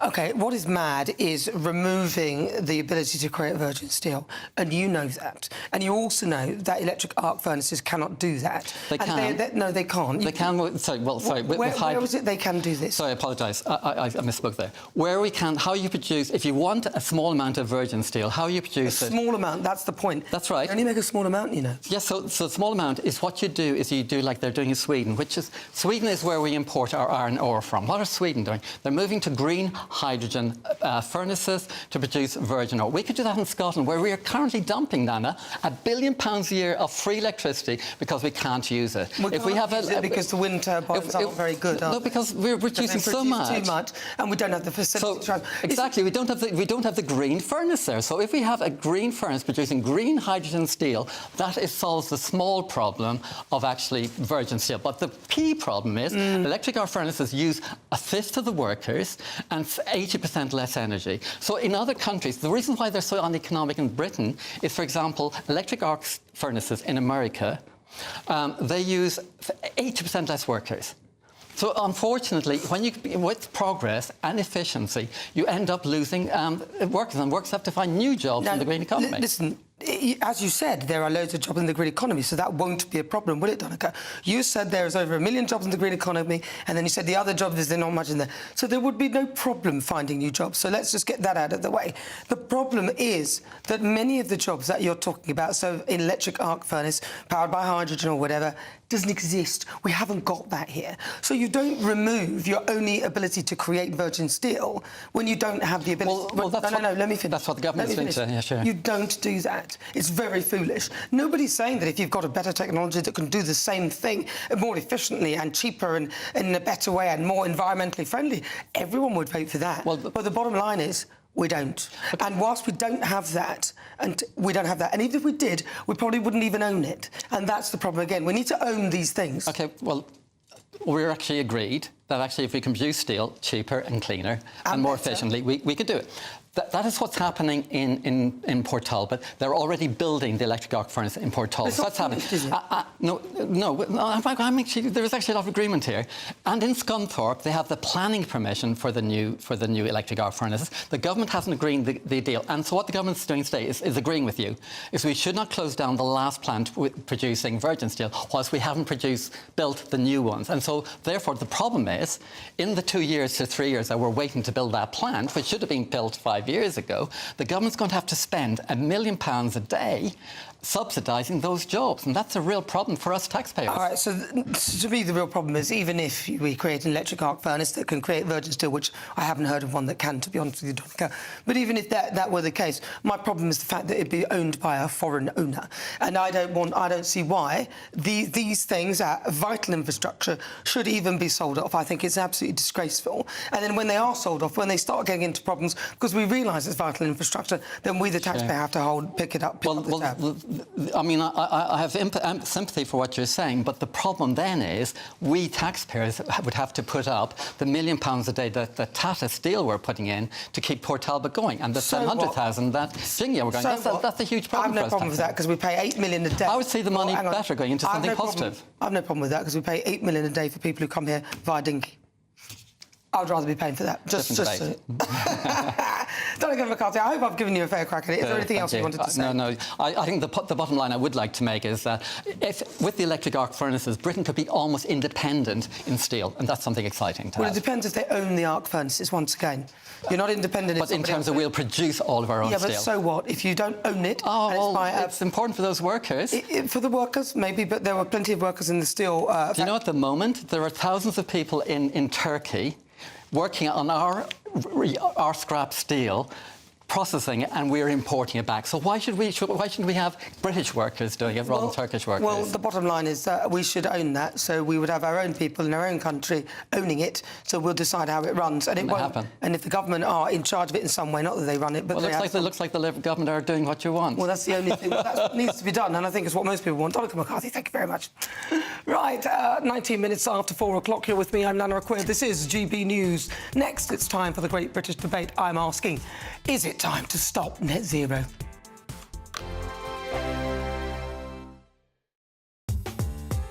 I'm Christopher Hope. From pop stars to politicians, I'll interview anybody in a pub who's got a political opinion. Join me every Friday on Spotify, Apple Podcasts, YouTube or gbnews.com, or wherever you get your podcasts. This is GB News, the People's Channel. In the GB Newsroom, we bring you the news as it happens. With our team of dedicated journalists across the UK, we're ready to keep you up to date with what's happening every half an hour, every single day. Bulletins here on GB News, the People's Channel, Britain's news channel. GB News Breakfast, every day from 6 a.m. The great thing is that this is going to be the perfect summer to stay in the UK. A couple of reasons for that. The first one is, well, yeah, you can't do much about the weather, but what you can do is save an absolute fortune. I've been looking at, for instance, all the tourist attractions around Europe. The prices are going through the roof. You want to go and see some beautiful pictures in the Prado in Madrid, that's going to cost you over 30 quid. And yet, here in the UK, all our big cultural attractions are free. And furthermore, you will be doing the country a favour because the best thing you can possibly do is spend money here, create jobs, pay taxes and make things just a little bit better than they are now. So, Joe, does that convince you to take a staycation this year? Well, my staycation will be here in Tenerife for sure. I want the guaranteed sunshine, and I want the cleaner air. And the cheap places to eat. I mean, Simon was talking about the costs, but in Tenerife, you go into the mountains and the hillside areas, you can still get a 3-course meal for under €20, very good quality. There's arguments, obviously, for both sides, but I think for most people, it's just that guaranteed dose of sunshine that people are looking for. Yeah, I mean, it's very hard to get away from that, Simon, isn't it? That we do want the weather. Yeah, but we just got to recalibrate, honestly. And tell you what, there's going to be an awful lot of people who are going to be travelling to Tenerife, other places, particularly around the Mediterranean, this coming Easter, because they've literally been scorched over the past couple of years in July and in particular August. Very, very high temperatures. Brits have had enough of too much sunshine.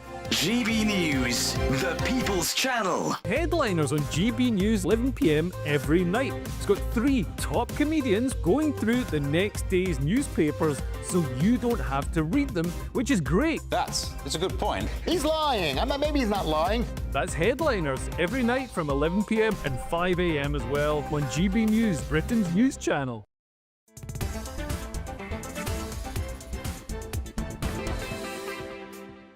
22 minutes after 4 o'clock. If you just tuned in, where have you been? You've missed almost half the show, but I'm glad you're here now. I know the weather is nice, and I appreciate that you're returning from the sunshine. But it's time for the Great British Debate. I'm asking, is it time to stop net zero? Utter madness. Many commentators have argued that the Energy Secretary Ed Miliband's new ban on coal mines in Britain has hugely backfired, with ministers rushed into the House of Commons for emergency meetings. They also argue that Labour's supposed net zero madness means taxpayers will have to cough up millions of pounds for foreign coal to keep the UK's last virgin steel plant running. So for the Great British Debate this hour, I am asking, is it time to stop net zero? Well, joining me to discuss, former Conservative Minister Mark Field and also Labour activist Chris Worrell. I'm going to start with you, Mark Field, because it was your lot. Theresa May came up with that ridiculous figure that she plucked out of the air, 2050, for net zero. I know you're very open-minded on this matter. No, I know. But that was the trouble. That it was literally in the dog days of her time at the Premiership that she wanted to have a bit of a legacy. So there was this idea, we'll do net zero. And of course, when we say 2050, it was 31 years to go. And of course, the clock is ticking down, and we're now in less than 25 years to go. And I think part of the trouble has been that we've chopped and changed so often, you know, the net zero aspect of electrical vehicles and not having petrol engines. At one time it's going to be 2030, then it's 2035, and now I think it's sort of come back, or I'm not quite sure.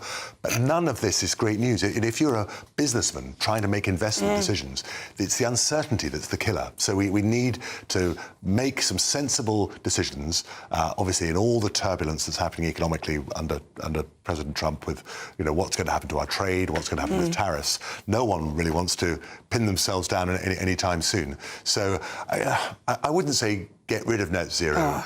Full stop. But I would say we've got to be sensible about the implementation and recognise that you've got to give business enough time, but above all, certainty to make decisions.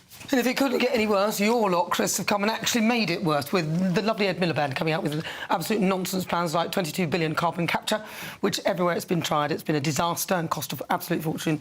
And of course, him being so happy to see shale gas wells being shut down. Well, I think what we've got to look at is there's a 40 billion commitment to clean power by 2030, and a large part of that is around sort of generating things like hydrogen, green and blue. So blue is which is powered by natural gas, as you pointed out. There's some questions around that, but green is where you power it by renewable energy. There's been a commitment to treble solar farms, double onshore wind. There's been Sizewell C approved in nuclear. There's been planning permissions to make it more certain for private investment into nuclear, particularly around small modular reactors, so smaller nuclear reactors that can be built quicker. That's linking into the AI data centre revolution as well. And we've also seen £2 billion worth of revenue support for 11 green hydrogen plants. So, you know, and there's a commitment to double hydrogen production to 10 gigawatts, up from 5 gigawatts. So this is all good things, and it's going to help grow the economy. It sounds great. It sounds great, but it's just executed with absolute Neolithic incompetence. No. Let's be honest here. Let's be honest about this, right? It doesn't make sense. And right now we are seeing the effect of it. No virgin steel. OK, so the government have had to step in. So obviously that's been a big mistake. No, but that's been a big mistake. They've had to step in. Previous governments, yeah. Because, no, well, we can't blame it on them because they don't need to follow us through this madness. Didn't step in. So don't interrupt me as I'm talking, because I allowed you to finish. I'm listening. And I did not do that. OK. So this first catastrophe that we're now seeing as the result of madness, which your government are carrying on with, which they shouldn't, and it's obvious they shouldn't. And now we're carrying on with net zero madness, middleman carbon capture. He must realise that that's absolute stupidity. It's not going to work. Look, I know you're desperate to speak, but you just try and hold back. We can all see, the normal people, general public can see that this is utter madness and it's going nowhere. And actually, it's impossible. But previous administrations have talked about power and reform. I don't know where they're at on this, but Labour's actually generating it at the end of the day. So we can talk about all this net zero madness, which actually we're talking about energy security and making sure that... It's not, though, is it? Well, it is. It is exactly that. In what way is going along with the closure? Because even though Keir Starmer is stepping in now with the steelworks, let's be honest, Ed Miliband has presided over things like closure of shale gas and things like that. So he's happy to see the closures of coalfields and everything else like that. It's good to talk about gas. I think we have a requirement about 63.5 billion, of which we produce 34.5 billion, so we import 29 billion. My personal opinion, and this maybe cuts across the likes of Ed Miliband here, but I know that's a view shared in other parts of the party, is that we need to increase our gas production. And we've seen sort of... Exactly. So we have seen some nonsense, with Rosebank being stalled as a result of some Walton random...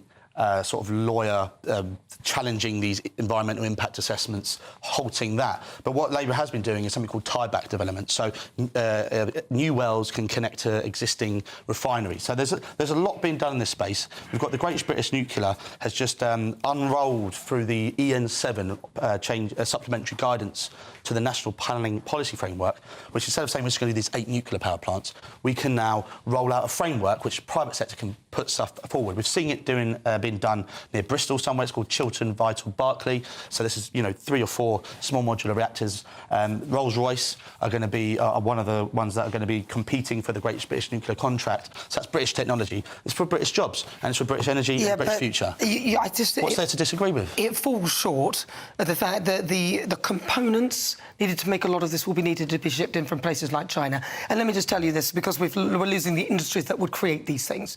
So the bottom line is, but we're losing the industries that would create all these components so that we can get somebody else to do it, like in China, and then say, oh, it doesn't matter, the CO2 is not coming from us, it's coming from them.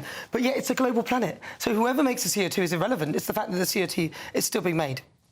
Yeah, I mean, the solar panels are, as I say, almost all made in China. Exactly. A few in Turkey. And again, the question mark is that an efficient way of doing it? The worry I have about all of this, and I think, listen, I was an MP for almost 20 years, and half of that time was under Labour, under Blair and Brown, and then under the Conservatives. And in many ways, we kicked into the long grass the important decisions about nuclear power, etc. At one level, I'm glad that we're finally getting some decisions here, but I think a lot of it's economically madness, and I suspect a lot of it, all these announcements that Chris has very, very faithfully pointed out to us, I wonder, we come back in 5 or 10 years' time, how many of those will actually... Exactly, he doesn't know what he's saying. You don't know what you're saying. You've just picked a list of stuff and you don't even know what those things are. I know exactly what they are. You haven't got a clue. I have a lot of clues. This all sounds very good. It's just political posturing. It's just absolutely utter nonsense. In the real world, back in the real world, what farmers are seeing is their land being eventually... Well, it'll eventually be purchased by developers who want to put on solar panels. I'm sure they'll be We need food. We need food. We need food. But we're not... No, we're not, though. What we're doing... We are outsourcing things that we should be producing, which actually the outsourcing ends up producing more CO2. None of it is even doing the job it's meant to be doing. No. You talk about China. We're literally taking it off the Chinese. We're building British small modular reactors by Rolls-Royce, which is in the UK, by the way, and we're talking about, green hydrogen. So we've got Sizewell C approved. That's 7% of the UK's energy just approved overnight. OK. 6 million homes. All right, when will that be ready? When will that be ready? Well, those ones that are bigger, they take about 10 to 15 years to build. Hold on. 10 to 15 years. But small modular reactors are quicker. This is when that's the whole point. This one's about 5 years or so, when they're probably out of office after messing things up royally. Then the new ones will come in and not do it. Look, the fact is that there's a big push for clean power. There's £40 billion going behind this. They've increased the windfall taxes on oil and gas exploration from 35% up to 78% to help pay for this. You talk about solar farms and coming from China, but at the end of the day, if that's going to power things like green hydrogen. So it's zero emissions from hydrogen will be powered by net zero driven How many renewables. times higher? How many times higher are energy costs than those around the world? But that's why we need to get this stuff done. That's the whole point. We're going to be reliant on dictators. We're going to be reliant on British produced. This is not why. This is not why our energy is higher. It's because of net zero. No, it is. No way. I think the point is made that we don't want to be reliant upon Russian oil and gas or necessarily with all the uncertainties, all of our energy from the Middle East. But listen, most of the renewables, and it's all very worthy to have, to have solar power, to have offshore wind, but it only ever works because there are huge subsidies. I mean, it's not again economically viable. Most of these programs. So, whether it's in Europe from the EU or domestically at home, so suddenly the expectation from many of the developers in this area is, well, the moment we left the EU, okay, well, we do need to continue to get subsidies going forward. So, how viable is a lot of this? Denmark has 80% of their energy provided by wind, and I think I'm quite happy to subsidise British industry, British energy. I am to make I'm sure. not, because it won't be, will it? 6 times higher energy bills. It'll be owned by somebody else. So a lot of this stuff, just like this steelworks, will be owned by somebody in another country who has the power, who probably has shareholders, which is what this GB Energy is all about. And you'll end up with shareholders who will fleece it for all the money in the world. Yes, they will. They have done with water and everything else that we've given them. And in the end, we, the taxpayer, will have to fix it and pay for it because they're going to mess it up. No, the clue's in the name. Great British Nuclear, Great British Energy, Great British Energy. So... And GB News. Great British News. Thank you very much, Mark Field, Chris Worrell. We end it there. Right, stay with us. Loads more still to come. This is GB News. We are Britain's news channel. We are live on TV, online and on digital radio. Coming up, is it time to cap the pay of council bosses? But first, let's get your latest news headlines with Sam Francis.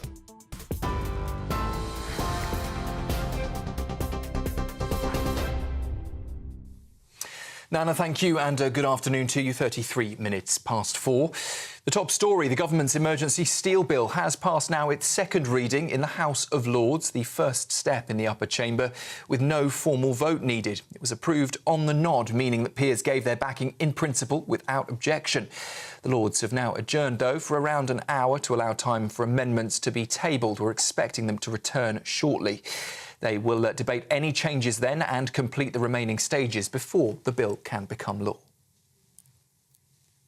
Well, in the original debate in the Commons, Business Secretary Jonathan Reynolds told MPs the bill's focused on saving jobs and securing British steel.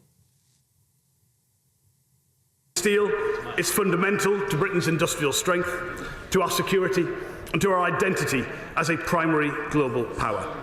Today's legislation will help ensure that we can retain that steelmaking capability here in the UK, both now and for years to come. For British workers' security, for British industry's future, and without hesitation in our national interest, and for the workers of British Steel and for their families, this action today is essential. Well, next, an update on the situation in the Middle East. Israel's defence minister has vowed that military will expand vigorously its assault across most of Gaza in what could mark a new and decisive phase of the war there. It follows the IDF's takeover of a key corridor separating Rafah and Khan Yunis, effectively cutting off the southern tip of Gaza, where over 1 million displaced civilians are sheltering. Evacuation orders have now been issued as Israel warns of fresh strikes after intercepting rockets fired from Gaza, an attack that Hamas has claimed responsibility for. Brighter news and brighter skies, well, for a time, that's at least. After weeks of dry and sunny skies, a record-breaking warmth across the UK, the spring heatwave is starting to unravel. Temperatures soared this week, with Scotland and Northern Ireland hitting 23 degrees. Wales matched its yearly high of 22.4 on Friday. But from today, change is on the way. Cloud, rain and cooler air are sweeping in from the west, bringing more typical April conditions. Pollen levels very high in recent days. Well, they're set to drop slightly by midweek, offering some relief to hay fever sufferers. But with more unsettled weather on the way, the rest of April is looking a rather less spring and a bit more soggy. And you've probably seen it. Friends online turning into pocket-sized action figures, complete with toy box packaging, accessories and Barbie-style labels. I hope we have the pictures for you this time. It's as simple as uploading a selfie, typing in a few prompts, and thanks to AI tools like ChatGPT, your mini-me is born. But behind the fun, experts are warning it's not so harmless, with AI data centres burning through more power than 117 countries combined. And critics say the trend also raises deeper concerns over copyright, privacy and accuracy. Those are the latest headlines for now. Nana will be back with her very own mini-me just after this short break. For the very latest GB News direct to your smartphone, sign up to News Alerts by scanning the QR code or go to gbnews.com/alerts.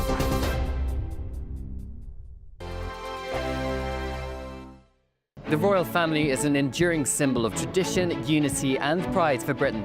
At GB News, we celebrate what makes this country great. In our new royal newsletter series, you can join me, Cameron Walker, for Inside the Palace, an exclusive look every week that takes you beyond the gates and brings you the very latest from those at the heart of the monarchy. Never miss a royal moment again. Sign up now. Go to gbnews.com/royal newsletter and get the latest straight to your inbox. Mornings don't have to be tiresome, especially if you have the right company. Wake up to news as it happens, opinion and debate, and of course, a little bit of entertainment too. Because when the kettle's on, we're on. That's Breakfast on GB News, a show worth waking up for. Every morning from 6 a.m. Only on the People's Channel, Britain's news channel. We'll spread the news, you spread the word. Westminster, the ultimate clique. And you're fighting like rats in a sack. But here on the Camilla Tominey Show, we ask the questions the establishment media is too scared to ask. OK, let me ask you a straight question, because I know you're a straight-talking politician. Whether it's net zero, illegal immigration or law and order, nothing is off limits. You had the power then.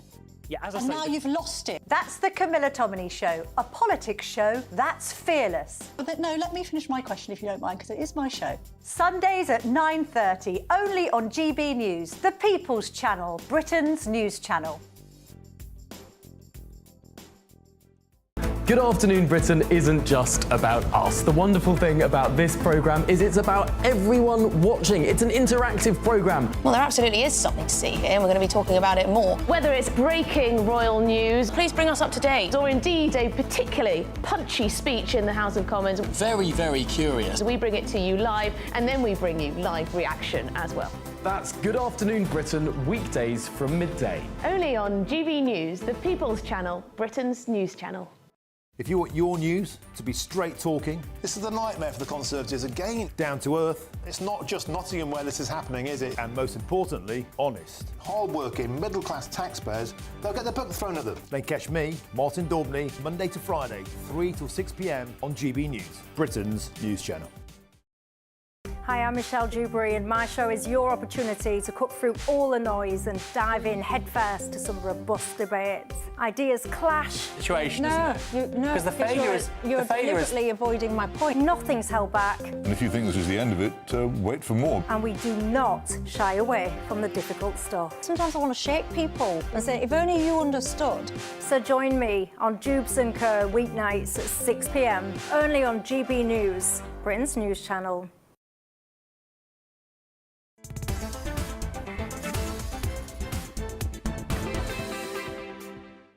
Welcome back. This is GB News. We are Britain's news channel. Don't forget as well, you can stream the show live on YouTube. I'm Nana Akua. It's just coming up to 41 minutes after 4 o'clock. It's time for the Great British Debate. I'm asking, is it time to cap the pay of council bosses? It's been revealed that Birmingham, yes, the place where the bins are currently in the streets, the council's top executive jetted off to Cannes in the French Riviera for a business trip as the city was stinking. Yes, of course. 21,000 tonnes of rubbish on the streets as Joanne Ronay was seen guzzling wine and soaking up the sun on the Côte d'Azur, while residents in Birmingham are still having to contend with increasingly pungent smells and rats the size of cats. This is all despite her reported £295,000 a year salary. So for the Great British Debate this hour, I'm asking, is it time to cap the pay of council bosses? They've got an incredible pension as well. Well, let's get the thoughts of my panel, former Conservative Minister and author Mark Field and Labour activist Chris Worrell. Right, Chris Worrell, I'll start with you. I mean, this is a Labour-run council. She is a Labour councillor, guzzling wine, whilst people in Birmingham are, well, immersed in the stench.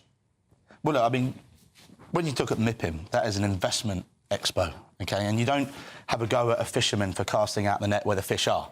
So her going over there... What do you mean? Well, if you're going into... Can you not speak in riddles? It's not riddles. Every time I come to you, you've got a riddle. It's not a riddle. It's trying to just, put it in layman's terms. Like, layman's terms. If you're going for investment... Casting the net out. So if you're going for investment, which when she was putting Birmingham on the map there, that's where the investors are. They all come from around the world for 3 days in Cannes. I think it rained it anyway. And then you go and make your pitch to the investors. So that's trying to conflate the two issues here is just a bit of a nonsense. It's not a nonsense at all. You're the leader of a council, so whatever is going on, if there's a situation within your borough, you don't go off and do other things. It's a bit like Keir Starmer going to 17 different countries, globe-trotting around the world, whilst this country's in dire straits. We don't want to see that. I don't think the union, and she dispute would be more, almost double what he earns anyway. Well, I mean, that's a point to make. I think what's the issue with the bin strike is you've got, in 2017, they created this waste recycling collection officer to solve a dispute before, and then that brought up a load of equal pay opportunities issues down the line. So then now they're trying to remove that, and that's been what the dispute's over. So, I don't see her going to MIPIM as a problem. Maybe her salary's quite eye-watering. £295,000. I mean, look.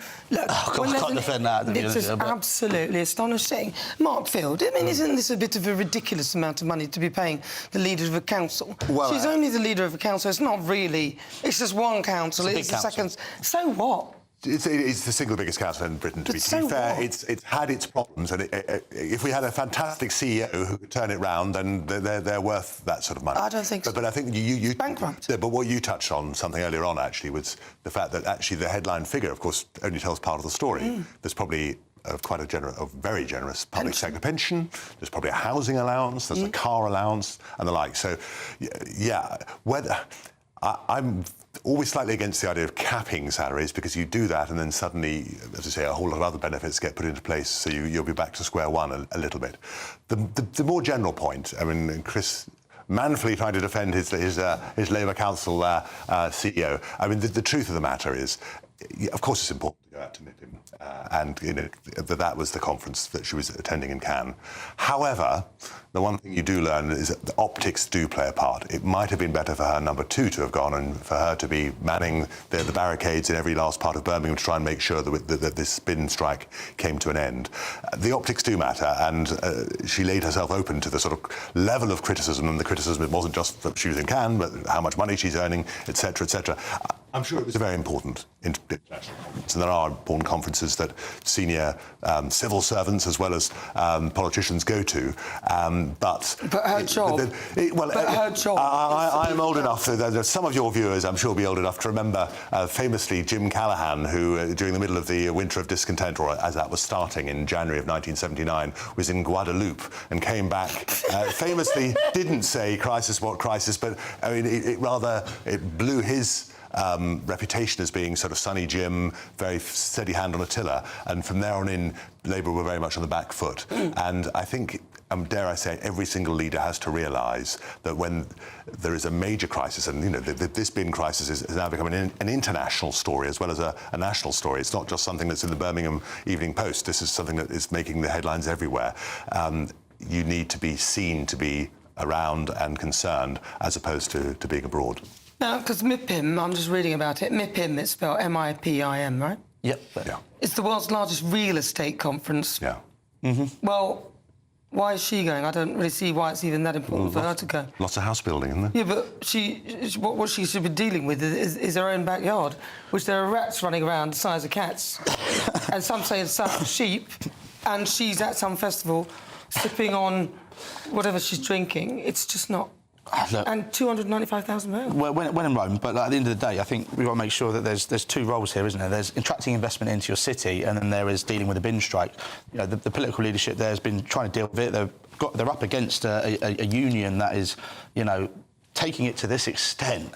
And putting everything on the line over a waste recycling collection officer role. You're Labour are a union. Yeah, I mean, I'm a trade unionist, but I'm also a sort of realist with regards to the laws here are nearly bankrupting a council as a result of an equal pay requirement, which has led to this issue. So if we're going to sort of trace it back to where this is, the key issue is, bin men are doing work that they're entitled to be, you know, paid the right salary for. If the council's going to get bankrupted over some admin staff doing some equality pay issues, raising that, it doesn't seem that there's a bit of sense of kind of like reasonableness gone from this. Well, so that's why we're also looking at her pay and whether that's fair, because I think she's being paid a lot of money. Don't think she deserves that much. Well, I don't think any of them do. I think that that salary could be halved and she'd be perfectly fine. That'd be perfectly a good salary for most people of this country. What she's doing for £295,000, I have no idea, Joanne. So if you are watching, I'd love to hear what you actually do. Now, if you're in search of some winter sun, here's the forecast for some of the top European holiday destinations.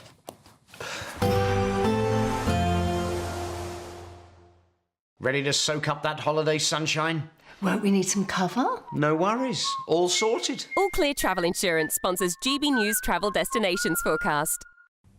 And if you're off on your holidays this week, let's check out the weather where you are. So there's still going to be a fair amount of showers across the western half of Europe. Tenerife Islands, Portugal, and parts of Spain and France seeing these showers around. Longer spells of rain moving into the northern half of Italy, but across the southern half there should still be some decent sunny spells. Best of the sunshine across Greece, but there still will be a strong northerly breeze as well. Temperatures across the board either in the high teens or into the early 20s, and the best of the sunshine in Santorini. All Clear Travel Insurance sponsors GB News Travel Destinations Forecast. I wonder if Joanne had a look at all of that. But listen, this is GB News. We're live on TV, online and on digital radio. I'm Nana Akua. Coming up in the next great bit of debate, I'm asking, is it wrong to discriminate against white candidates? Hello there, welcome to your latest GB News weather forecast on the Met Office. Well, for the next few days, most of us will probably see some rain at times, but there still will be some sunshine around, and for all of us, temperatures returning to nearer to normal for the time of year. Reason for the change is we're really now being dominated by areas of low pressure, and these weather fronts will be the focus of some spells of rain. So as we move through into the early hours of Sunday morning, these bands of rain will spread their way eastwards. I think most of us, by the early morning, will probably see at least a few splashes of rain. But with the cloud and rain around, for most of us, a milder night than what we have seen of late, although we could just still see a touch of frost across the very far west of Scotland. So moving into Sunday morning across Scotland, actually be a fairly cheery start for most. Still some overnight cloud across the east, but that will clear away. And then really we're just then watching showers move in from the west. A very similar story for Northern Ireland, most dry and bright, but showers in the west will spread their way eastwards. And then for England and Wales, more in the way of cloud here. Still some breaks in the cloud. And again, the risk of a few outbreaks of rain. But as we go through the course of the day, I'm hopeful some of this cloud will break up a little bit. And for really most of the UK, it's going to be a mixture of sunny spells and scattered showers. And some of these showers will be potentially on the heavy side, maybe even the odd rumble of thunder. But what we'll all notice tomorrow is a dip in the temperatures, still reaching around 16 or 17 in the southeast. But I think for most of us, generally looking at the low teens. So then moving into Monday, actually for many eastern areas, probably be a fairly reasonable day, but for most of us, further outbreaks of rain working their way in from the west. Again, another dip in temperatures on Monday, so feeling quite cool in some western areas, but maybe just hanging on to the warmth in the east. But really, middle of the week for most of us will be changeable with temperatures around average. If you want your news to be straight talking, This is a nightmare for the Conservatives again. down to earth, It's not just Nottingham where this is happening, is it? and most importantly, honest, Hard-working, middle-class taxpayers, they'll get their book thrown at them. then catch me, Martin Daubney, Monday to Friday, 3 till 6 p.m. on GB News, Britain's news channel. We're proud to be GB News, the People's Channel, and as you know, we always love to hear your views. Now, there's a new way of getting in touch with us at gbnews.com/yoursay. By commenting, you can be part of a live conversation and join our GB News community. You can even talk to me, Bev Turner, or any of the members of the GB News family. This is Britain's Newsroom, where your voice matters. It's just astonishing. With expert analysis and honest opinion, we don't just keep you informed. We bring you unique perspectives you won't see anywhere else. Can't argue with any of that. When the news happens, it happens here. On Britain's Newsroom, weekdays from 9:30 a.m. Only on GB News.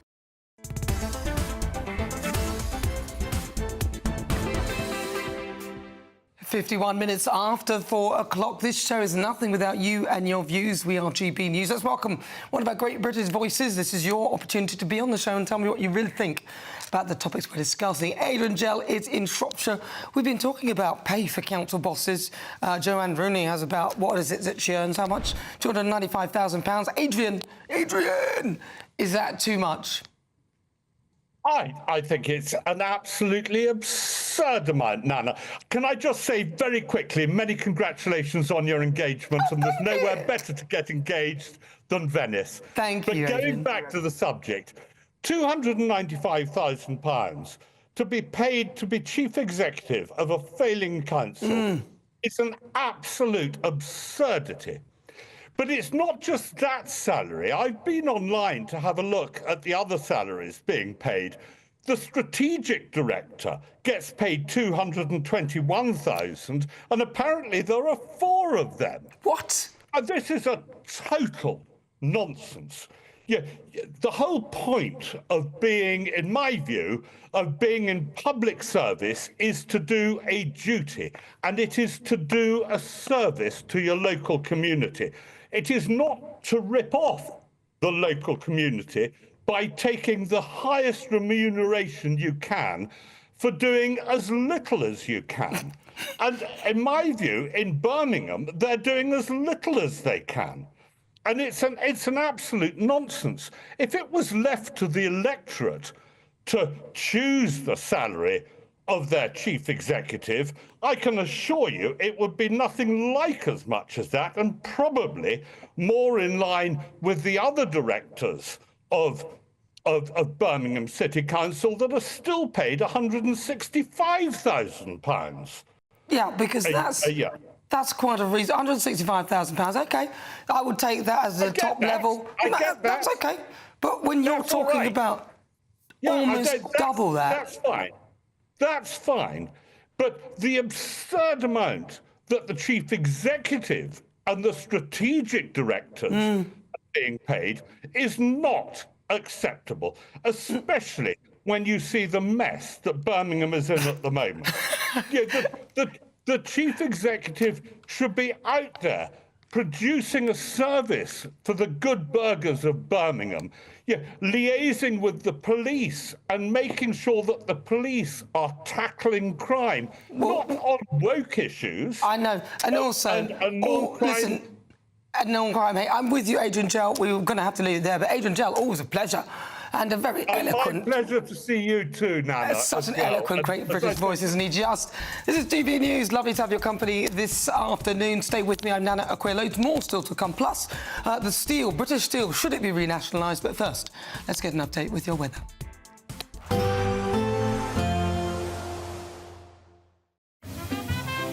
Heavy showers first thing will be followed by a warm, cosy day.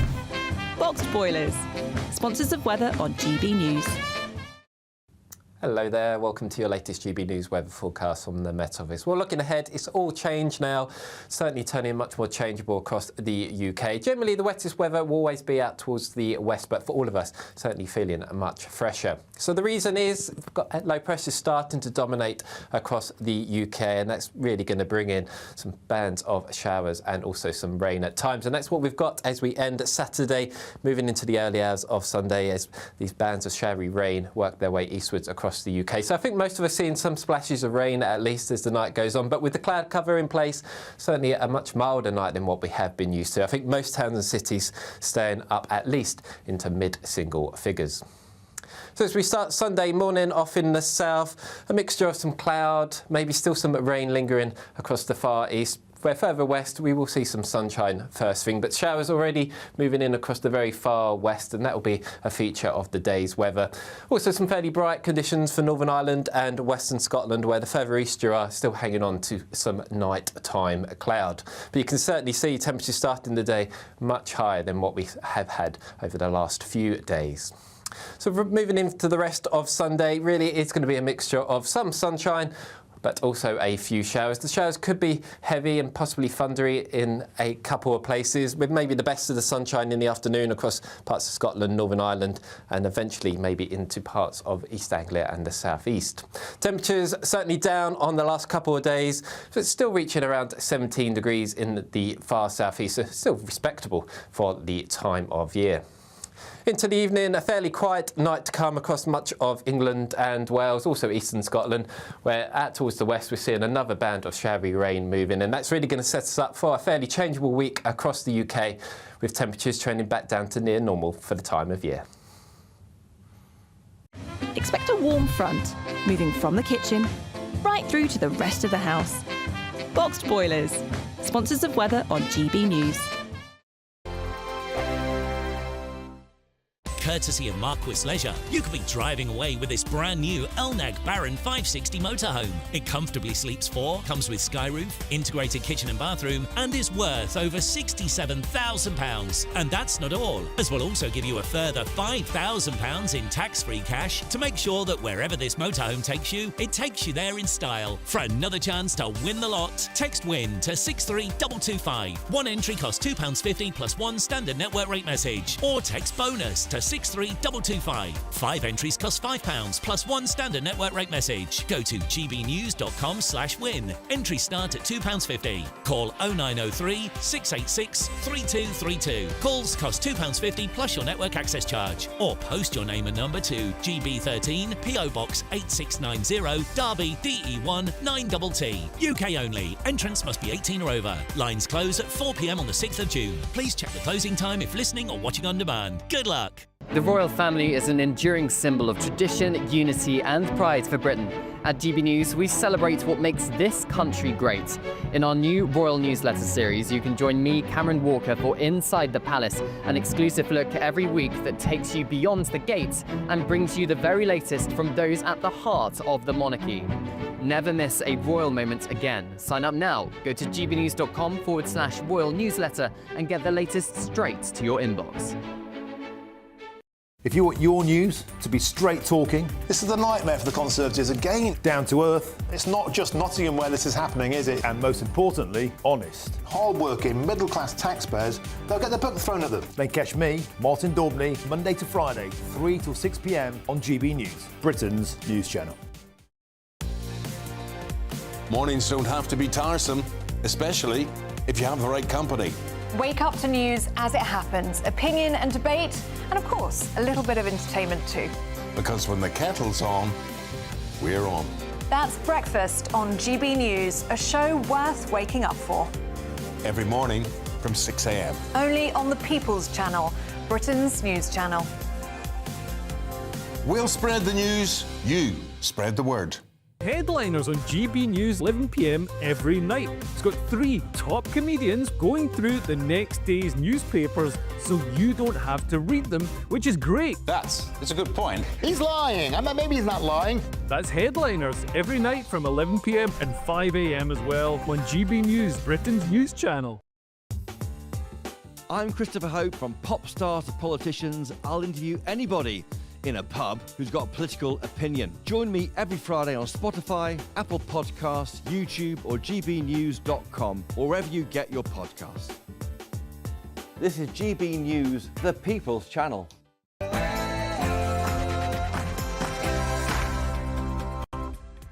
Hello, good afternoon and welcome to GB News. We are Britain's news channel. We're live on TV, online and on digital radio. I'm Nana Akua.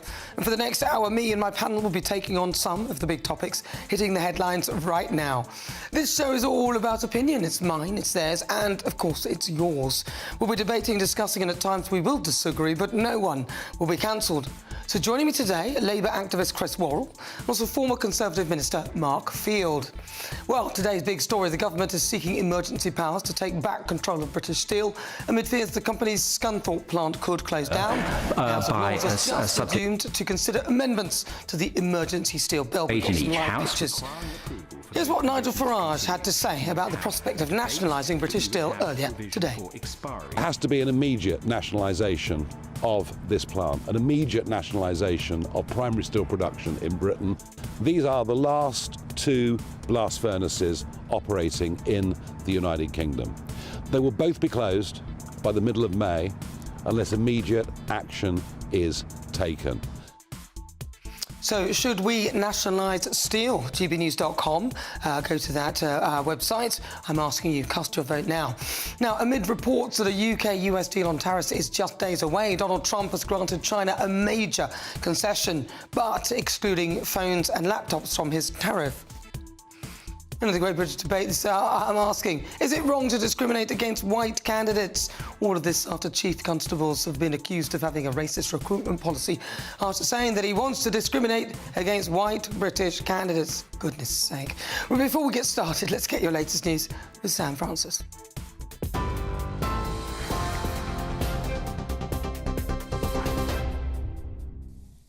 Very good evening to you from the newsroom. The top story tonight at 5. The government's emergency bill to take control of British Steel is moving swiftly through Parliament as officials have already arrived at the plant in Scunthorpe. We understand that teams from the Department for Business and Trade are on site even before the legislation has become law. The bill will give ministers sweeping powers to make sure the furnaces keep running, that staff are paid and that key jobs are protected. Well, earlier, the Conservatives accused Labour of making a pig's breakfast of the crisis. But the Business Secretary, Jonathan Reynolds, says the priority is saving jobs and securing the UK's last blast furnace. Steel is fundamental to Britain's industrial strength, to our security and to our identity as a primary global power. Today's legislation will help ensure that we can retain that steel-making capability here in the UK, both now and for years to come. For British workers' security, for British industry's future, and without hesitation in our national interest, and for the workers of British Steel and for their families, this action today is essential. Well, after nearly 2 hours of pause, the bill is now back in the House of Lords, where peers are debating 5 amendments, including one from Conservative peer Lord David Hunt. He's calling for a 1-year time limit on the emergency powers. If you're watching on television, you can see their live pictures from inside the House of Lords with a member on his feet as we speak, just raising questions on those 5 amendments. That member earlier told peers that emergency powers should never be allowed to become permanent by default. If any amendments pass today, the bill will then be sent back to the Commons, but ministers say they do expect it to become law by midnight tonight. Parliament's Easter break, though, will only resume once both houses sign off and the King grants royal assent. Talks between the US and Iran are underway in Oman, aiming to revive hopes of a deal over Iran's nuclear programme. It's the first time that both sides have come to the table since Donald Trump tore up the last agreement in 2018, sparking years of rising tension. Iran says it wants a fair deal and time limits, but doesn't dismantle its nuclear ambitions in return for sanctions relief. Trump's envoy says Iran must never get a nuclear weapon, warning that it will be a very bad day if talks fail. Well, an update now on the situation in the Middle East, and Israel's defence minister has vowed the military will now expand vigorously its assault across most of Gaza. It follows the IDF's takeover of a key corridor separating Rafah and Khan Yunis, effectively cutting off the southern tip of Gaza, where over 1 million displaced civilians are sheltering.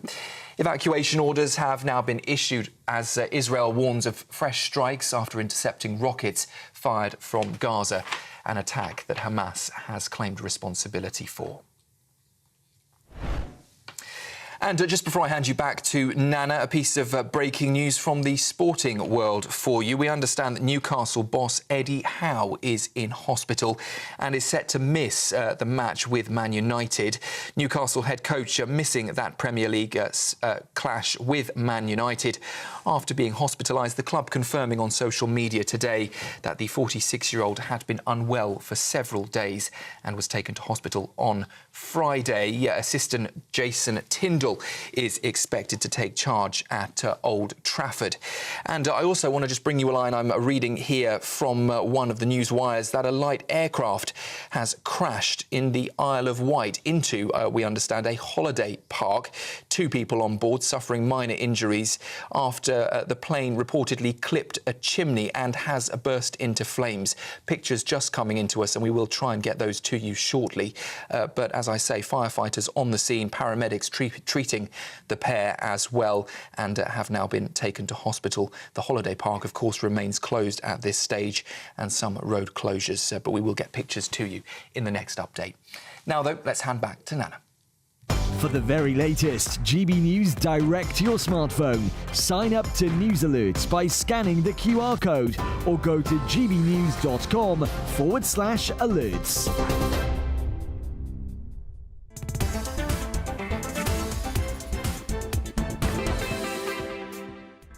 Good afternoon. 6 minutes after 5 o'clock. This is GB News. We are Britain's news channel, live on TV, online and on digital radio. Following my niggle on the future of British steel and net zero, I'll be getting the thoughts of freelance author and writer Rory McCallion. And we'll be discussing the latest on the Trump tariff war as the US president makes a concession to China by excluding smartphones, laptops and computer chips from its steep reciprocal tariffs. This comes as the US-UK levies a deal reportedly only days away. And for the Great British Debate, I'm going to be asking you about whether it's wrong to discriminate against white candidates. All of that as a police chief decides that he is going to prioritise ethnic minorities. What do you think? gbnews.com/your say. As ever, send me your thoughts, post your comments. I'd love to hear what you think.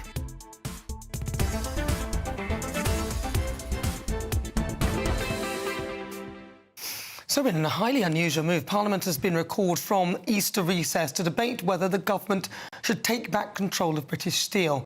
Now, the bill, which has passed its second reading in the House of Lords, has now moved to the committee stage, and it aims to block British Steel's Chinese owners from closing blast furnaces at its Scunthorpe plant, with ministers warning Scunthorpe Steelworks could close in a matter of days if the resolution is not reached. Well, I'm joined by freelance author and writer Rory McCallion. Rory, thank you very much for coming in. My pleasure. Thanks for having me. Now, talk to me about this then. So, what is going on? A lot of people might not understand the situation. What does it mean? Why would these arc furnaces be closing, blast furnaces, sorry, and why is it that they can't be restarted? What is it that we're missing to keep them alive? Well, first of all, the main reason why they're closing is they're losing apparently £177,000 every day. And that has been happening for some time. One of the main reasons for that is the cost of energy. We're paying twice as much for energy in this country as our nearest competitors and our nearest neighbours, as they are in Europe. Why are we paying twice as much? It's because of the energy structure that we have, the price structure that we have, and also the infrastructure that we have. We are, I actually said something fairly, robust to Dale Vince. Did you? About what he was saying about nationalising and making everything be made by green energy sources. The problem with wind and solar is great, but it's great when the wind blows and the sun shines. It's expensive, and we've got an expensive and unreliable energy infrastructure. When the wind drops, we have to rely on gas, and we're paying rather a lot of money for gas at the moment.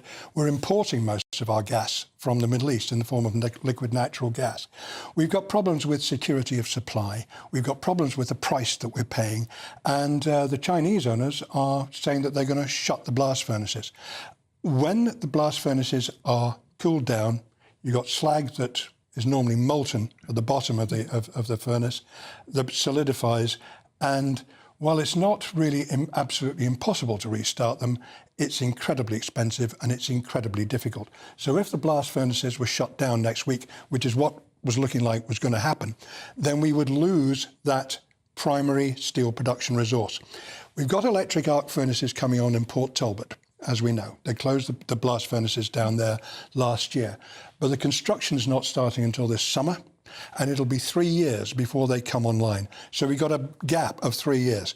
And in case anybody hasn't noticed what's been going on in the world over the last 3 years, we're in a very uncertain world. We cannot afford to be reliant on the goodwill of strangers, as Mark Carney said a few years ago. you can talk about increasing security of supply by buying more liquid natural gas containers from Japan to transport from the Middle East, but you're going to be going past Somali pirates and Houthi rebels in the Indian Gulf and transporting it an enormous distance. The closer we can get our energy supply, the better. So is it wise, though, because we do have coal mines that we could use, we just closed them down because we thought that because of the pollution. Would we be wise to be reopening some of these things? And, for example, the shale gas that we found in, was it Lancashire? Well, we got it all over the place. Why are we not using what we have until alternatives are found? That's fine. Right. If you're saying that because ultimately us shipping all that from China and other places is a huge carbon footprint. You can't say that that's got to be better than having it at your doorstep. You're preaching to the converted here. I agree with you. We need something that's transitional. We need something to get us to true net zero by 2050. I'm a fan of nuclear power, and I think that the mini nukes that are being talked about are what can help us get there. But yes, it makes a great deal of sense to do it here. Now, not all coal is the same, and anybody who's burnt coal in their own fireplace knows this. Sometimes you end up with bits of rust, bits of metal that you have to clear out at the end of the day. Coking coal is a particular type of coal, and there is a mine in Cumbria that actually, yes, can produce the sort of coking coal that Scunthorpe requires. So what's happened to that mine? It's been, the planning permission has been refused. Well, that's ridiculous. If you want to actually be honest about the carbon footprint, yes, it is. Because if you're buying in coal from Poland or from China or from wherever, all you're doing is exporting your carbon footprint. If you really included all the cost, then we have taken great strides in reducing our carbon footprint, but we're also hiding some of it, and it's as effective as sweeping it under the carpet. Well, also on a global scale, because it's a global emission. Yes. The planet, if it is true that CO2 is the enemy, which is what people seem to be saying, I don't necessarily subscribe to that notion. But if it's true, let's go along with it for now, why not for the purposes of this, then it is a global emission. So whether you have it here, or whether it's in China, or whether it's in Japan, or wherever it is, even if it's on the transportation of this thing to you, you are still emitting or creating lots of carbon. That's a reality. Although I will say, speaking from my own experience when I was a kid, I grew up in the northwest of England, and the air was dirty. It was uncomfortable. I had asthma. I wasn't the healthiest of children. Going to boarding school, which I didn't like, in the southwest of Scotland, at least the air was clean. So I wouldn't necessarily want to go back to those old days where the air was, you could taste it and it was quite sharp and it was gritty. I wouldn't want to go back to that. But you make a valid point that, yes, we're just pretending. It's just window dressing. We're striking a posture that actually we're so virtuous. And in reality, we're not. We're just putting it into the back streets. We're sweeping it under the carpet. Some analogies come to mind of sort of Victorian prurience versus decadence going on down the back streets. That, in a way, is what we're doing now. If we bring it here, actually, my main concern, or when I'm looking at it, is about security of supply. We can be cut off from gas from the Middle East. We can be cut off from steel from anywhere, from China, because the owners at the moment are building a new steelworks in China, and obviously they would want to supply us. But if the situation changes, we won't be able. It's not in their interest to keep a non-profitable steelworks open when they know that they're building one in China and we'll have to import it, and they'll know they've removed our ability to create our own. So we are beholden to them. Absolutely, they'll be able to charge whatever they like. As I say, it's about security of supply. It is more expensive, yes, to buy it from ourselves than it is maybe to buy it from a low-cost sweatshop environment somewhere else. But in the short term, in the long term, we can be held to ransom. I mean, Patrick Winford the Economist has the view that we can always buy things from elsewhere.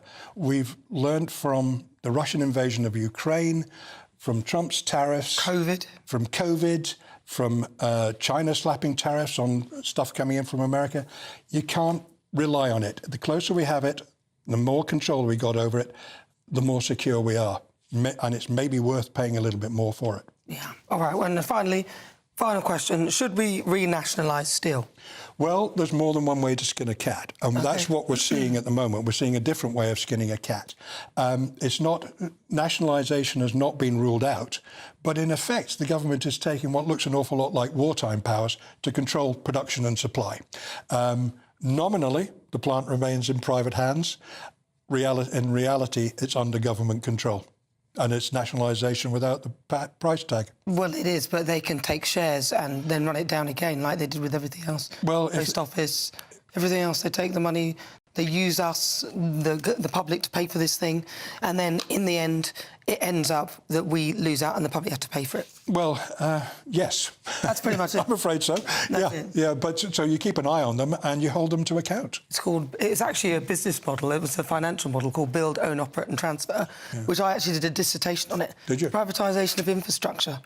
Public saviour or private sector nightmare. Is it all your fault then? It isn't. My dad actually came up with that idea. Oh, right. Okay. Yeah, so it's his fault. Thank you very much, Rory McCallion. Really good to talk to you. Thank you so much.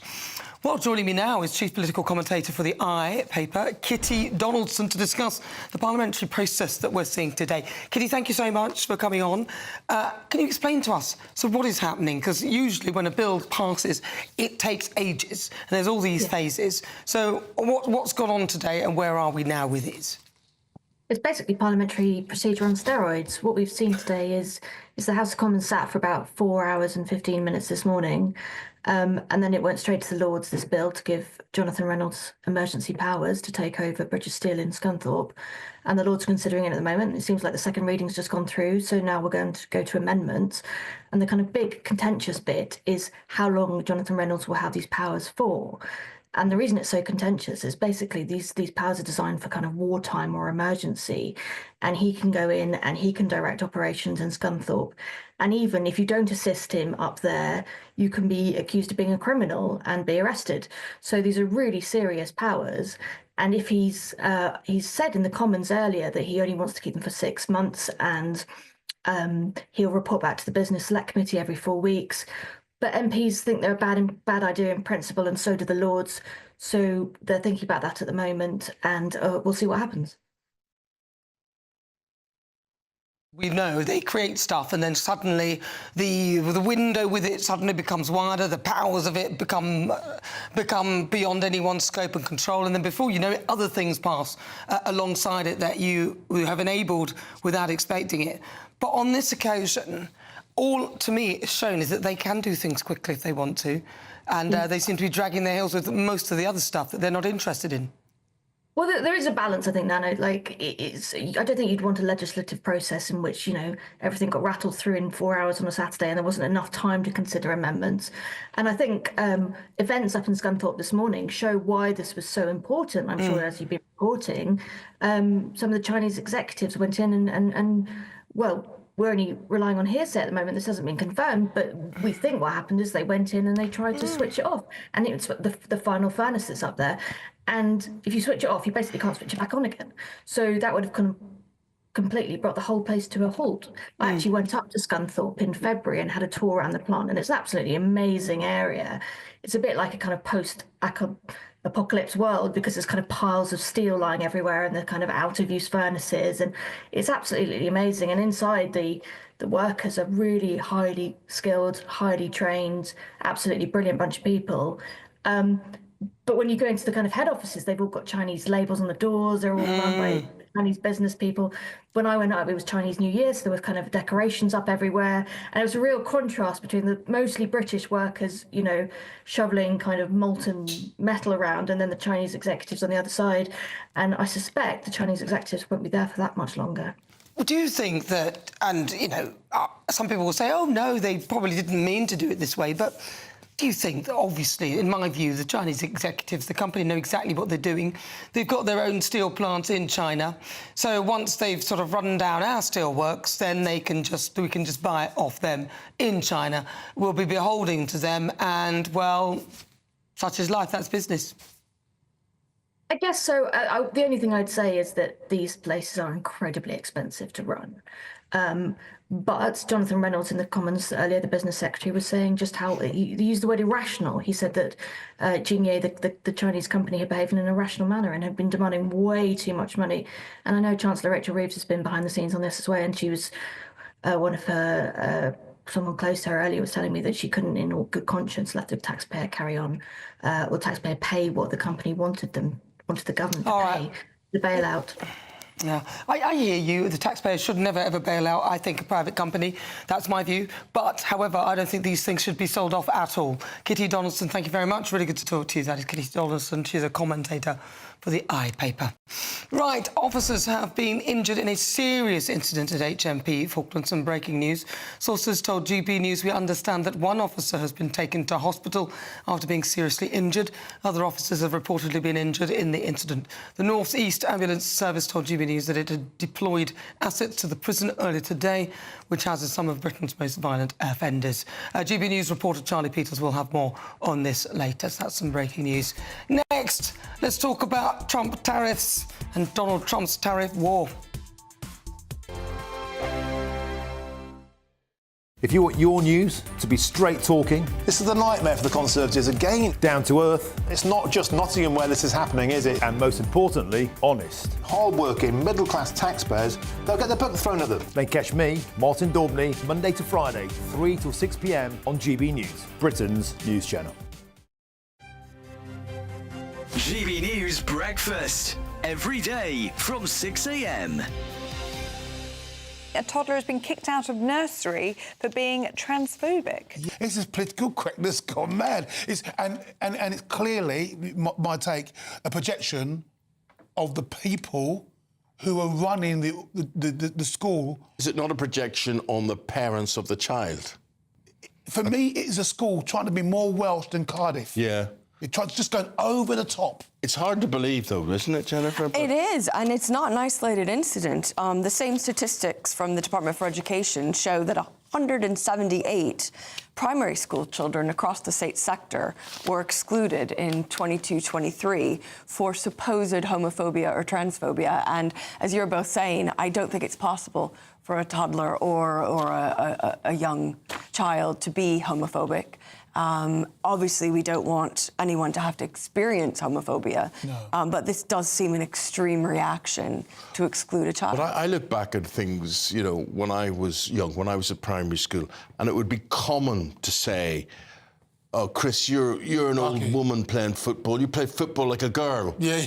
Now, you could never say that today or mean that, but when you were 7 or 8 or whatever it is, that was accepted. Sure. You know, that's the way it was, because girls didn't play football. Yeah, sure. Or when I was growing up, of course, you know, a nice little white family, the little child might go, oh, look, that guy's black. Mm-hmm. Oh, look, he's a dark. They used to say darky back in the day, you know. So, yeah, of course, the young child is going to be unfiltered. Yeah. And what he or she sees in their mind comes out of their mouth. Parents are sort of like pulling, no, you don't say that. And it may come out in an unfiltered way or an inquisitive way. But I think the kids are hearing it at home.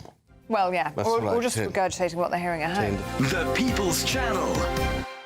We're proud to be GB News, the People's Channel. And as you know, we always love to hear your views. Now, there's a new way of getting in touch with us at gbnews.com/your-say. By commenting, you can be part of a live conversation and join our GB News community. You can even talk to me, Bev Turner, or any of the members of the GB News family. Headliners on GB News 11 p.m. every night. It's got 3 top comedians going through the next day's newspapers so you don't have to read them, which is great. That's a good point. He's lying. I mean, maybe he's not lying. That's Headliners every night from 11 p.m. and 5 a.m. as well on GB News, Britain's news channel.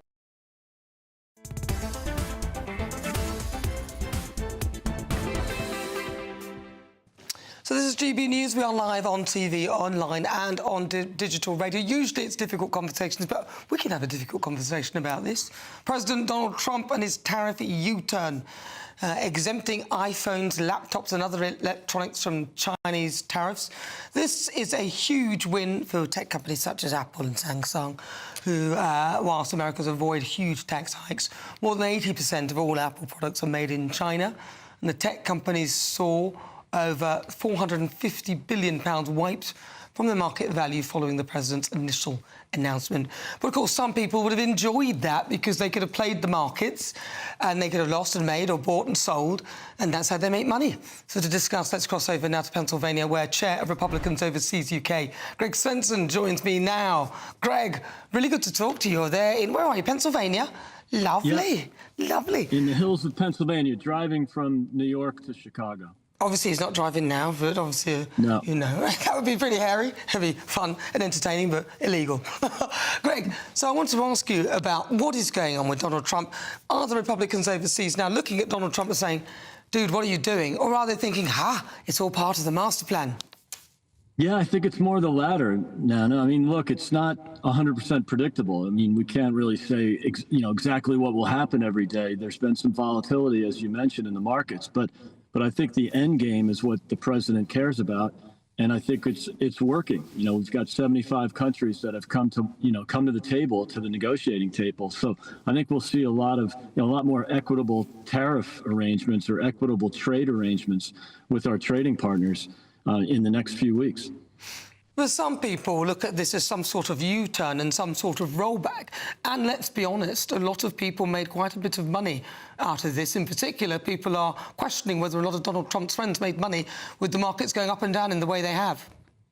Yeah, of course there's going to be conspiracy theories like that. And look, there was a lot of volatility. I don't think he's U-turning here. I think he's just tweaking some of the tariffs, based on specific issues around these tariffs and non-tariff trade barriers. So, I think it wasn't a total reversal. It was just a tweak on the mobile phones and other critical components. So I don't think it's that big of a deal. I think he's got an end game here. He's all about the outcome. So if it's a little messy, from start to finish, so be it. But I do think the outcomes will be really positive for not only for America, but for our trading partners as well. It does show how much power he's got, though, doesn't it? He could just go, I'm just going to press that button there and see what happens.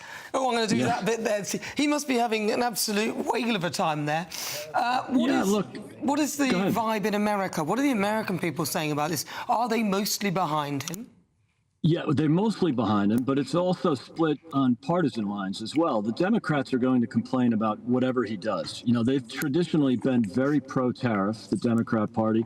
They used to be the party of the worker, and that's changed, obviously. Now it's the party of the elite and the government dependent combined. So it's really a different dynamic now. The Republicans have become the party of the working people. So, I think a lot of the hate around President Trump on this issue specifically is just Trump derangement syndrome again. Interesting stuff. Well, listen, Greg, I'm going to have to leave it there because we've had some breaking news here in the UK, but I appreciate you coming on and telling us all of that, especially with you being in Pennsylvania on the way to something that I'm sure is some sort of event you're on your way to. No, I'm actually returning my dog to Chicago. That's why we're driving. So I flew into New York yesterday. And now driving the dog. We are tax refugees now. I can only spend 90 days in the United Kingdom starting last Saturday. So, so we're moving the dog back. But I'll be back in June for the month. All right, well, I look forward to seeing you then. That is Greg Swenson. He's chair of the Republicans Overseas UK there in Pennsylvania, transporting his dog. Right, well, let's speak to my panel, Conservative Minister and author Mark Field and Labour activist Chris Worrell. What do you make of tariffs? You are a master on tariffs. Is Trump making a bit of a pig's ear of all of this? I think you've heard from Greg Swenson something that's a little bit positive, and you would expect him as a representative of the Republican Party. I'm not sure Trump knows what he's doing day to day. But in many ways, that is probably a deliberate strategy as well. There's a bit of chaos here. I'm not quite sure he knows exactly what his end game here is. And this is affecting real people's lives. I mean, the uncertainty that is now there for investors, for companies. I mean, we've now got a 90-day moratorium, but what that really means is we're 85 days away from potentially a whole lot more chaos coming into play. So, listen, I'm an orthodox economist. I believe in the idea of comparative advantage. Go back to David Ricardo, the famous British economist over 200 years ago, and he had the theory that underpins the whole benefits of free trade. And to be brutally honest, here in the UK, we have put all of our eggs into the free trade basket, from the last 40, 50 years, from Thatcher to Blair to Boris Johnson up to the modern day. All right, listen, Mark Field, thank you very much. We'll return to this, but first, some breaking news. Prison Officers Association states that the brother of the Manchester Arena bomber attacked and seriously injured officers at Franklin Prison in County Durham. GB News' Home and Security editor, Mark White, joins us now to tell us more. Well, a very serious incident that unfolded that appears, in the words of the Prison Officers Association, that representative body that acts as a union effectively for the prison service, saying that this was a terrorist attack carried out by Hashim Abedi, the brother of Salman Abedi, the Manchester Arena bomber. I've got a statement that the Prison Officers Association has just released. I'm going to read that out to you. It says, leaders of the POA have reacted angrily to a vicious attack on 3 prison officers working in a separation centre at HMP Franklin in County Durham. It goes on to say the unprovoked attack on the officers, which occurred today, Saturday, the 12th of April, involved terrorist prisoner Hashim Abedi, the brother of the Manchester Arena bomber Salman Abedi. The statement then continues, the officers received life-threatening injuries, including burns, scalds and stab wounds, when Abedi threw hot cooking oil over them and then produced homemade weapons and proceeded to stab the officers.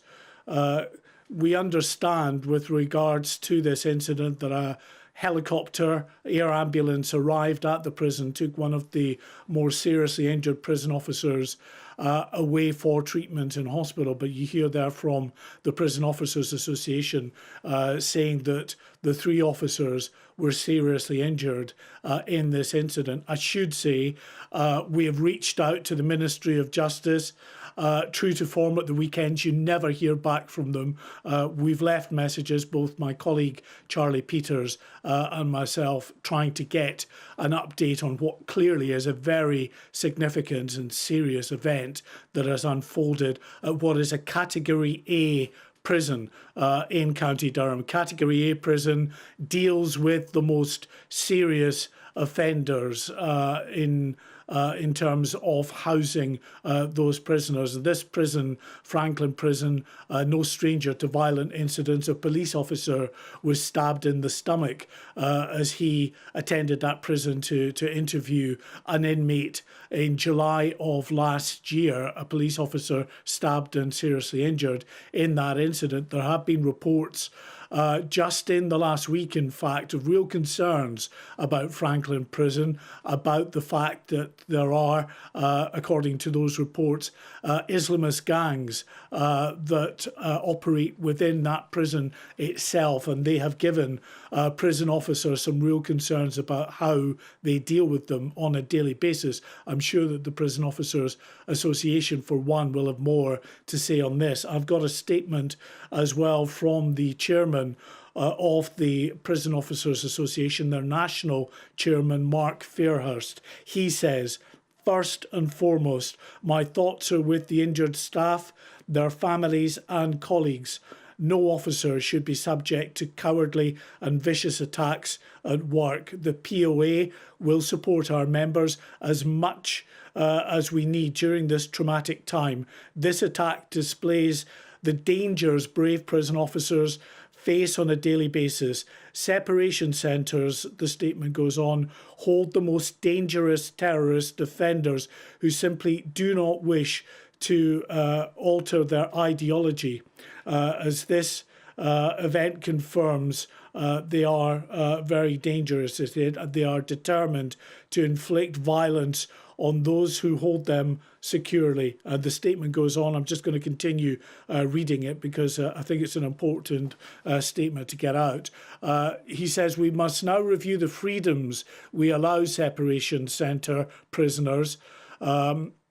I am of the opinion, he says, that allowing access to cooking facilities and items that can threaten the lives of staff should be removed immediately. These prisoners need only receive their basic entitlements, and we should concentrate on control and containment instead of attempting to appease them. Things have to change. So clearly very angry and concerned from the chair of the Prison Officers Union, the Prison Officers Association. They are confirming to us that 3 officers have been attacked and seriously injured, they say, by Hashim Abedi, the brother of the Manchester Arena bomber Salman Abedi. Hashim Abedi, of course, himself jailed for life for his part in those bombings that killed and injured so many young children in particular back in 2017. All right, Mark White, thank you very much. You're with me, I'm Nana Akua. This is GP News. Let's get an update with Sam Francis.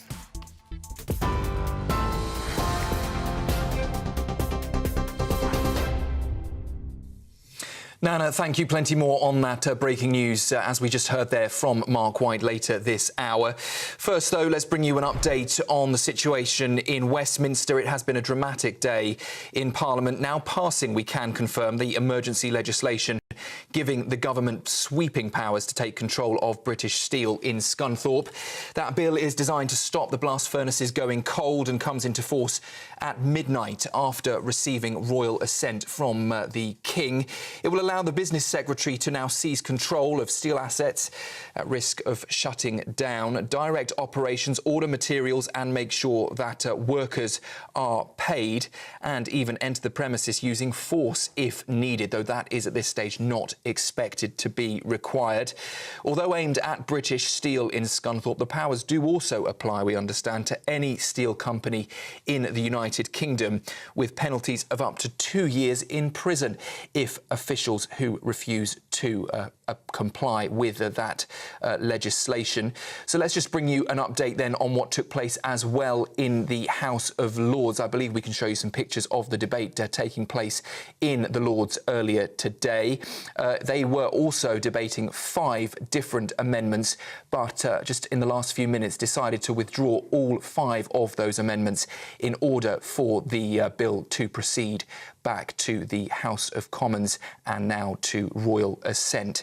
As I say, it will give the government sweeping powers to take control of steel assets and also clears the way for public money to be used to keep the plant running, though at this stage it's not been confirmed just how expensive that will be for the taxpayer. We will keep across any developments and details into the evening and try and firm up the figures just how expensive the plans may well be for taxpayers. Well, that's a brief update on the situation in Westminster. I'll have all of your top stories with the news here at 6 o'clock. Now, though, let's return to Nana. For the very latest GB News direct to your smartphone, sign up to News Alerts by scanning the QR code or go to gbnews.com/alerts.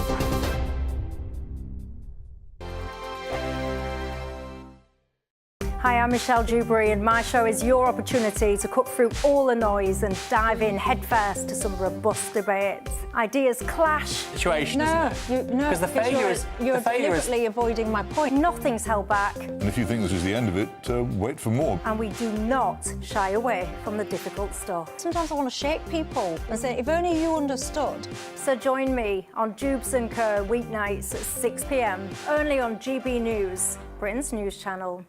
Westminster, the ultimate clique. And you're fighting like rats in a sack. But here on the Camilla Tominey Show, we ask the questions the establishment media is too scared to ask. OK, let me ask you a straight question, because I know you're a straight-talking politician. Whether it's net zero, illegal immigration or law and order, nothing is off limits. You had the power then.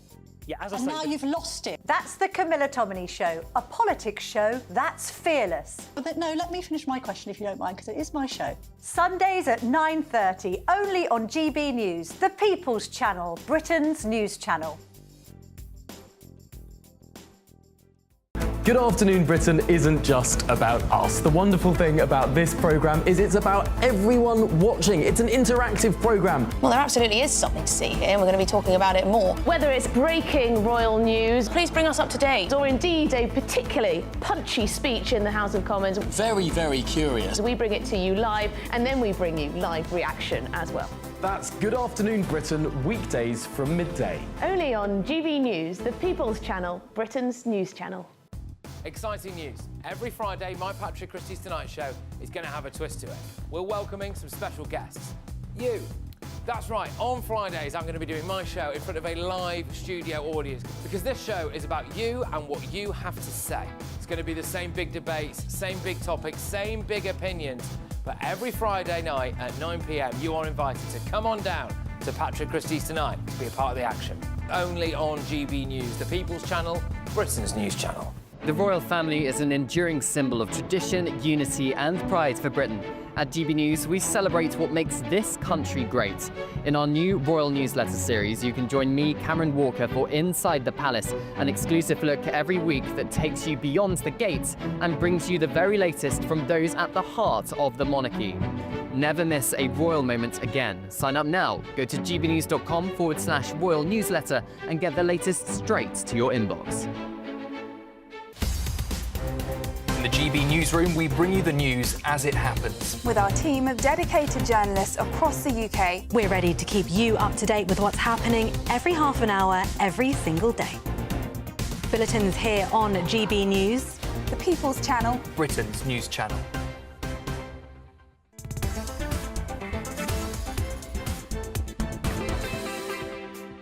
Good afternoon, 41 minutes after 5 o'clock. If you just tuned in, where you've been, you've missed most of the show.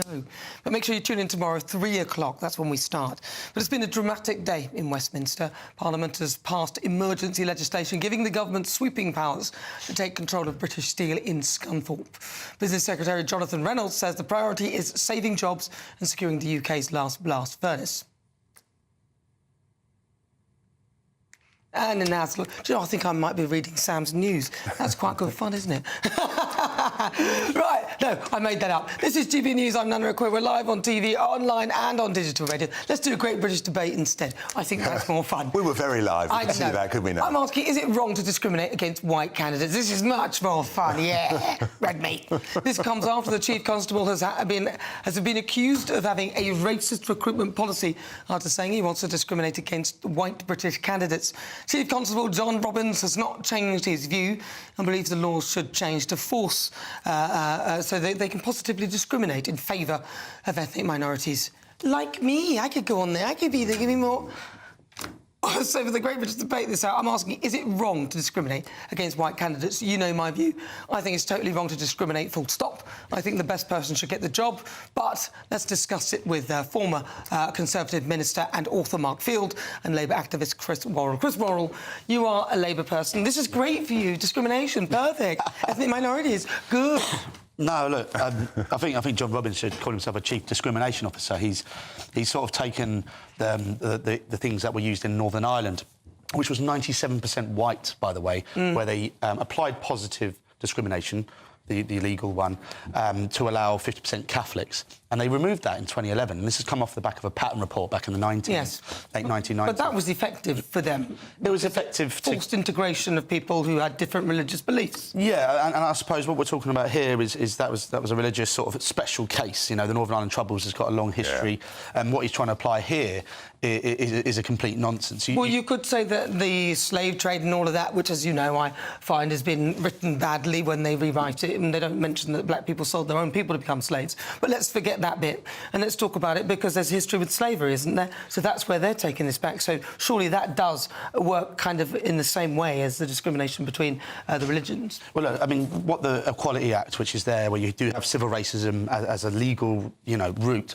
civil racism as a legal route for recompense if you are a victim of discrimination, whether you're white or otherwise. It's there to preserve democracy. You're not meant to lead to positive discrimination, to preserve meritocracy, and avoid reverse discrimination. And what we're seeing here is a Chief Constable for West Yorkshire Police wanting to reverse discriminate. And whether that's white people or otherwise, it shouldn't be the case. And I think, we can't have two wrongs to make a diversity kind of case. Well, some people might say, well, you're getting a taste of your own medicine years ago, but now you've tasted it, it's not right, is it? It's not right for anyone. Not right for anyone at all. What do you think, Mark Field? No, listen, this is one of the easiest debates we're going to be having, is I think we're all agreed that discrimination is wrong, and I don't think there is such a thing as positive discrimination. I mean, I think you have to call it out when it comes through. Listen, I can understand the mentality of a senior police officer saying, I want to have as broad a range of people in the police force. I want the force to look like the society that it's there to represent. And obviously there have been particular issues about some ethnic minority communities within policing here in the UK, going back to the 80s with Black Britons, going more recently with Islamic Britons.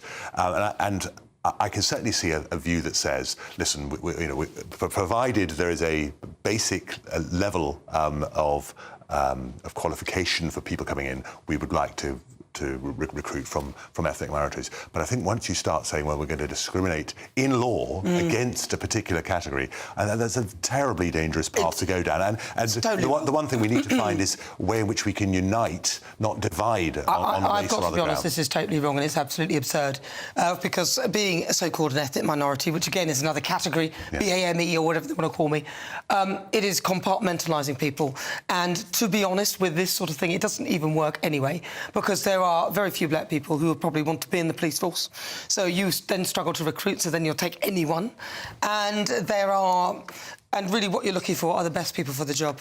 And if you want to do it this way, then unfortunately it doesn't work. And it is borne out by the fact that it creates a very divisive environment where people are judging people based on colour. We need to be judging people on how good they are. We need to stop forcing people to see colour. That's what I think. But if you're in search of some winter sun, then here's the forecast of some of the top European holiday destinations.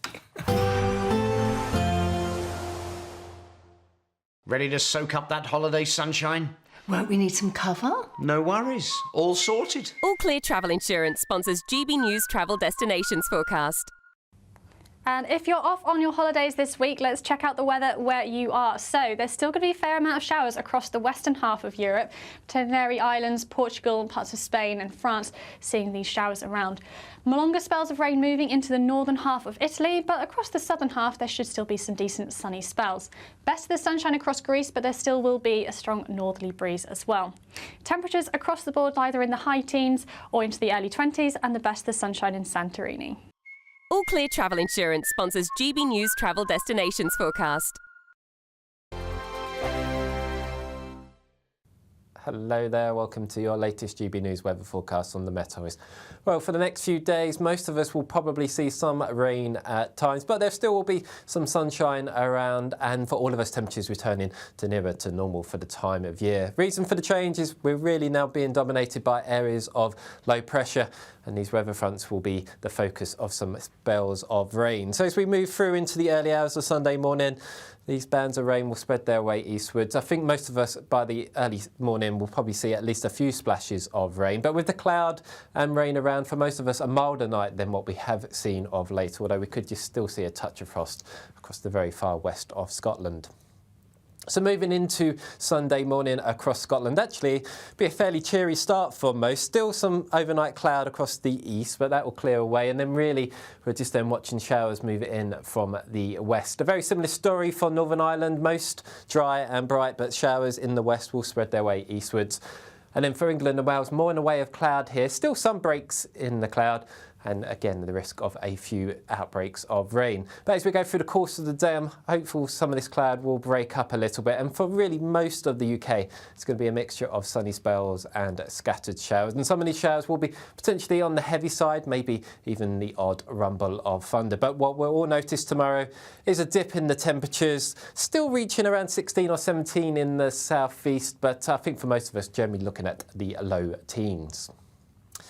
So then moving into Monday, actually for many eastern areas, probably be a fairly reasonable day, but for most of us, further outbreaks of rain working their way in from the west. Again, another dip in temperatures on Monday, so feeling quite cool in some western areas, but maybe just hanging on to the warmth in the east. But really, middle of the week for most of us will be changeable with temperatures around average. In the GB Newsroom, we bring you the news as it happens. With our team of dedicated journalists across the UK, we're ready to keep you up to date with what's happening every half an hour, every single day. Bulletins here on GB News, the People's Channel, Britain's news channel. If you want your news to be straight talking, this is the nightmare for the Conservatives again. Down to earth. It's not just Nottingham where this is happening, is it? And most importantly, honest. Hard-working, middle-class taxpayers, they'll get their book thrown at them. Then catch me, Martin Daubney, Monday to Friday, 3 till 6 p.m. on GB News, Britain's news channel. Headliners on GB News 11 p.m. every night. It's got 3 top comedians going through the next day's newspapers so you don't have to read them, which is great. That's a good point. He's lying. Maybe he's not lying. That's Headliners every night from 11 p.m. and 5 a.m. as well on GB News, Britain's news channel.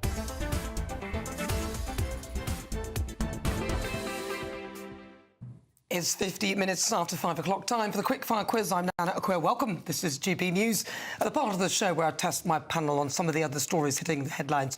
So joining me, former Conservative Minister and author Mark Field. Your buzzer, please, Mark. Thank you. And also Labour activist Chris Wall. Your buzzer, please. Right, please play along at home. Question 1. Scottish Day and Boarding School has become the first in the UK to accept Bitcoin as a form of payment for tuition fees. True or false? False. I didn't. No. It's Mark Field. I think it is false.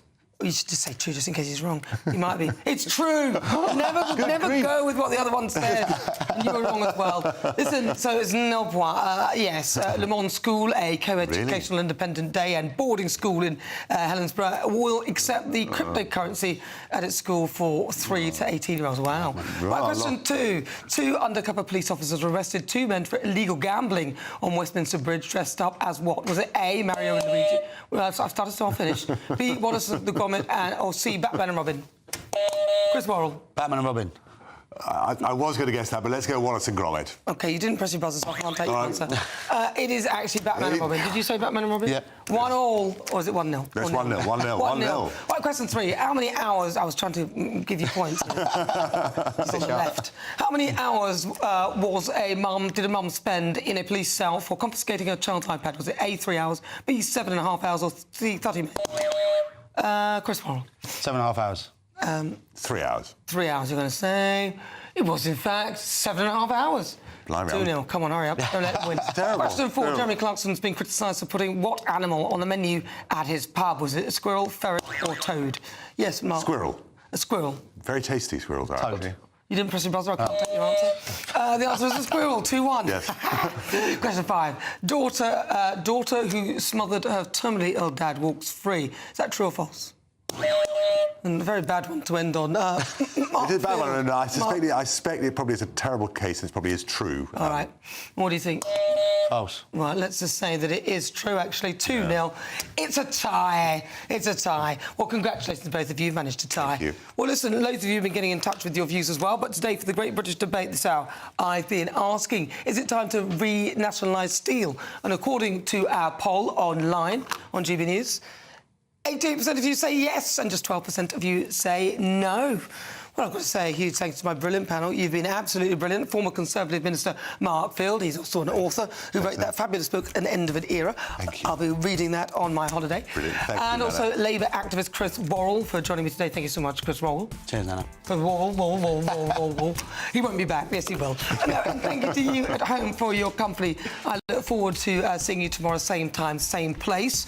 And remember, loads more still to come. Plus, we've got loads of breaking news here on GB News. Remember, you can download the GB News app. It is completely free to check out all the things on the channel, or you can stream the show live on YouTube. I'll see you tomorrow at 3. But up next, it's time for the Saturday 5. Hello, guys. It's great to be back on the Saturday 5. A couple of weeks off, and I'm back here with my motley crew. Tonight, I'm talking about that rape gang shame from the government. Emma, what have you got? I'm going to be talking about Britain being racist against white people. Lee?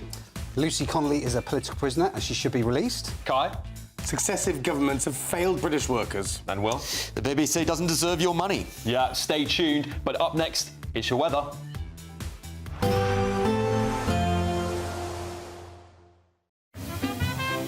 Heavy showers first thing will be followed by a warm, cosy day. Boxed Boilers, sponsors of weather on GB News. Hello there, welcome to your latest GB News weather forecast from the Met Office. Well, looking ahead, it's all changed now, certainly turning much more changeable across the UK. Generally, the wettest weather will always be out towards the west, but for all of us, certainly feeling much fresher. So the reason is we've got low pressure starting to dominate across the UK, and that's really going to bring in some bands of showers and also some rain at times. And that's what we've got as we end Saturday, moving into the early hours of Sunday as these bands of showery rain work their way eastwards across the UK. So I think most of us seeing some splashes of rain at least as the night goes on, but with the cloud cover in place, certainly a much milder night than what we have been used to. I think most towns and cities staying up at least into mid-single figures. So as we start Sunday morning off in the south, a mixture of some cloud, maybe still some rain lingering across the far east. Where further west we will see some sunshine first thing, but showers already moving in across the very far west, and that will be a feature of the day's weather. Also some fairly bright conditions for Northern Ireland and Western Scotland, where the further east you are still hanging on to some night-time cloud. But you can certainly see temperatures starting the day much higher than what we have had over the last few days. So moving into the rest of Sunday, really it's going to be a mixture of some sunshine, but also a few showers. The showers could be heavy and possibly thundery in a couple of places, with maybe the best of the sunshine in the afternoon across parts of Scotland, Northern Ireland, and eventually maybe into parts of East Anglia and the South East. Temperatures certainly down on the last couple of days, but still reaching around 17 degrees in the far South East, so still respectable for the time of year. Into the evening, a fairly quiet night to come across much of England and Wales, also eastern Scotland, where out towards the west we're seeing another band of showery rain moving, and that's really going to set us up for a fairly changeable week across the UK, with temperatures trending back down to near normal for the time of year. Expect a warm front, moving from the kitchen right through to the rest of the house. Boxed Boilers, sponsors of weather on GB News. Courtesy of Marquis Leisure, you could be driving away with this brand new Elnag Baron 560 motorhome. It comfortably sleeps 4, comes with sky roof, integrated kitchen and bathroom, and is worth over £67,000. And that's not all, as we'll also give you a further £5,000 in tax-free cash to make sure that wherever this motorhome takes you, it takes you there in style. For another chance to win the lot, text WIN to 63225. One entry costs £2.50 plus one standard network rate message, or text BONUS to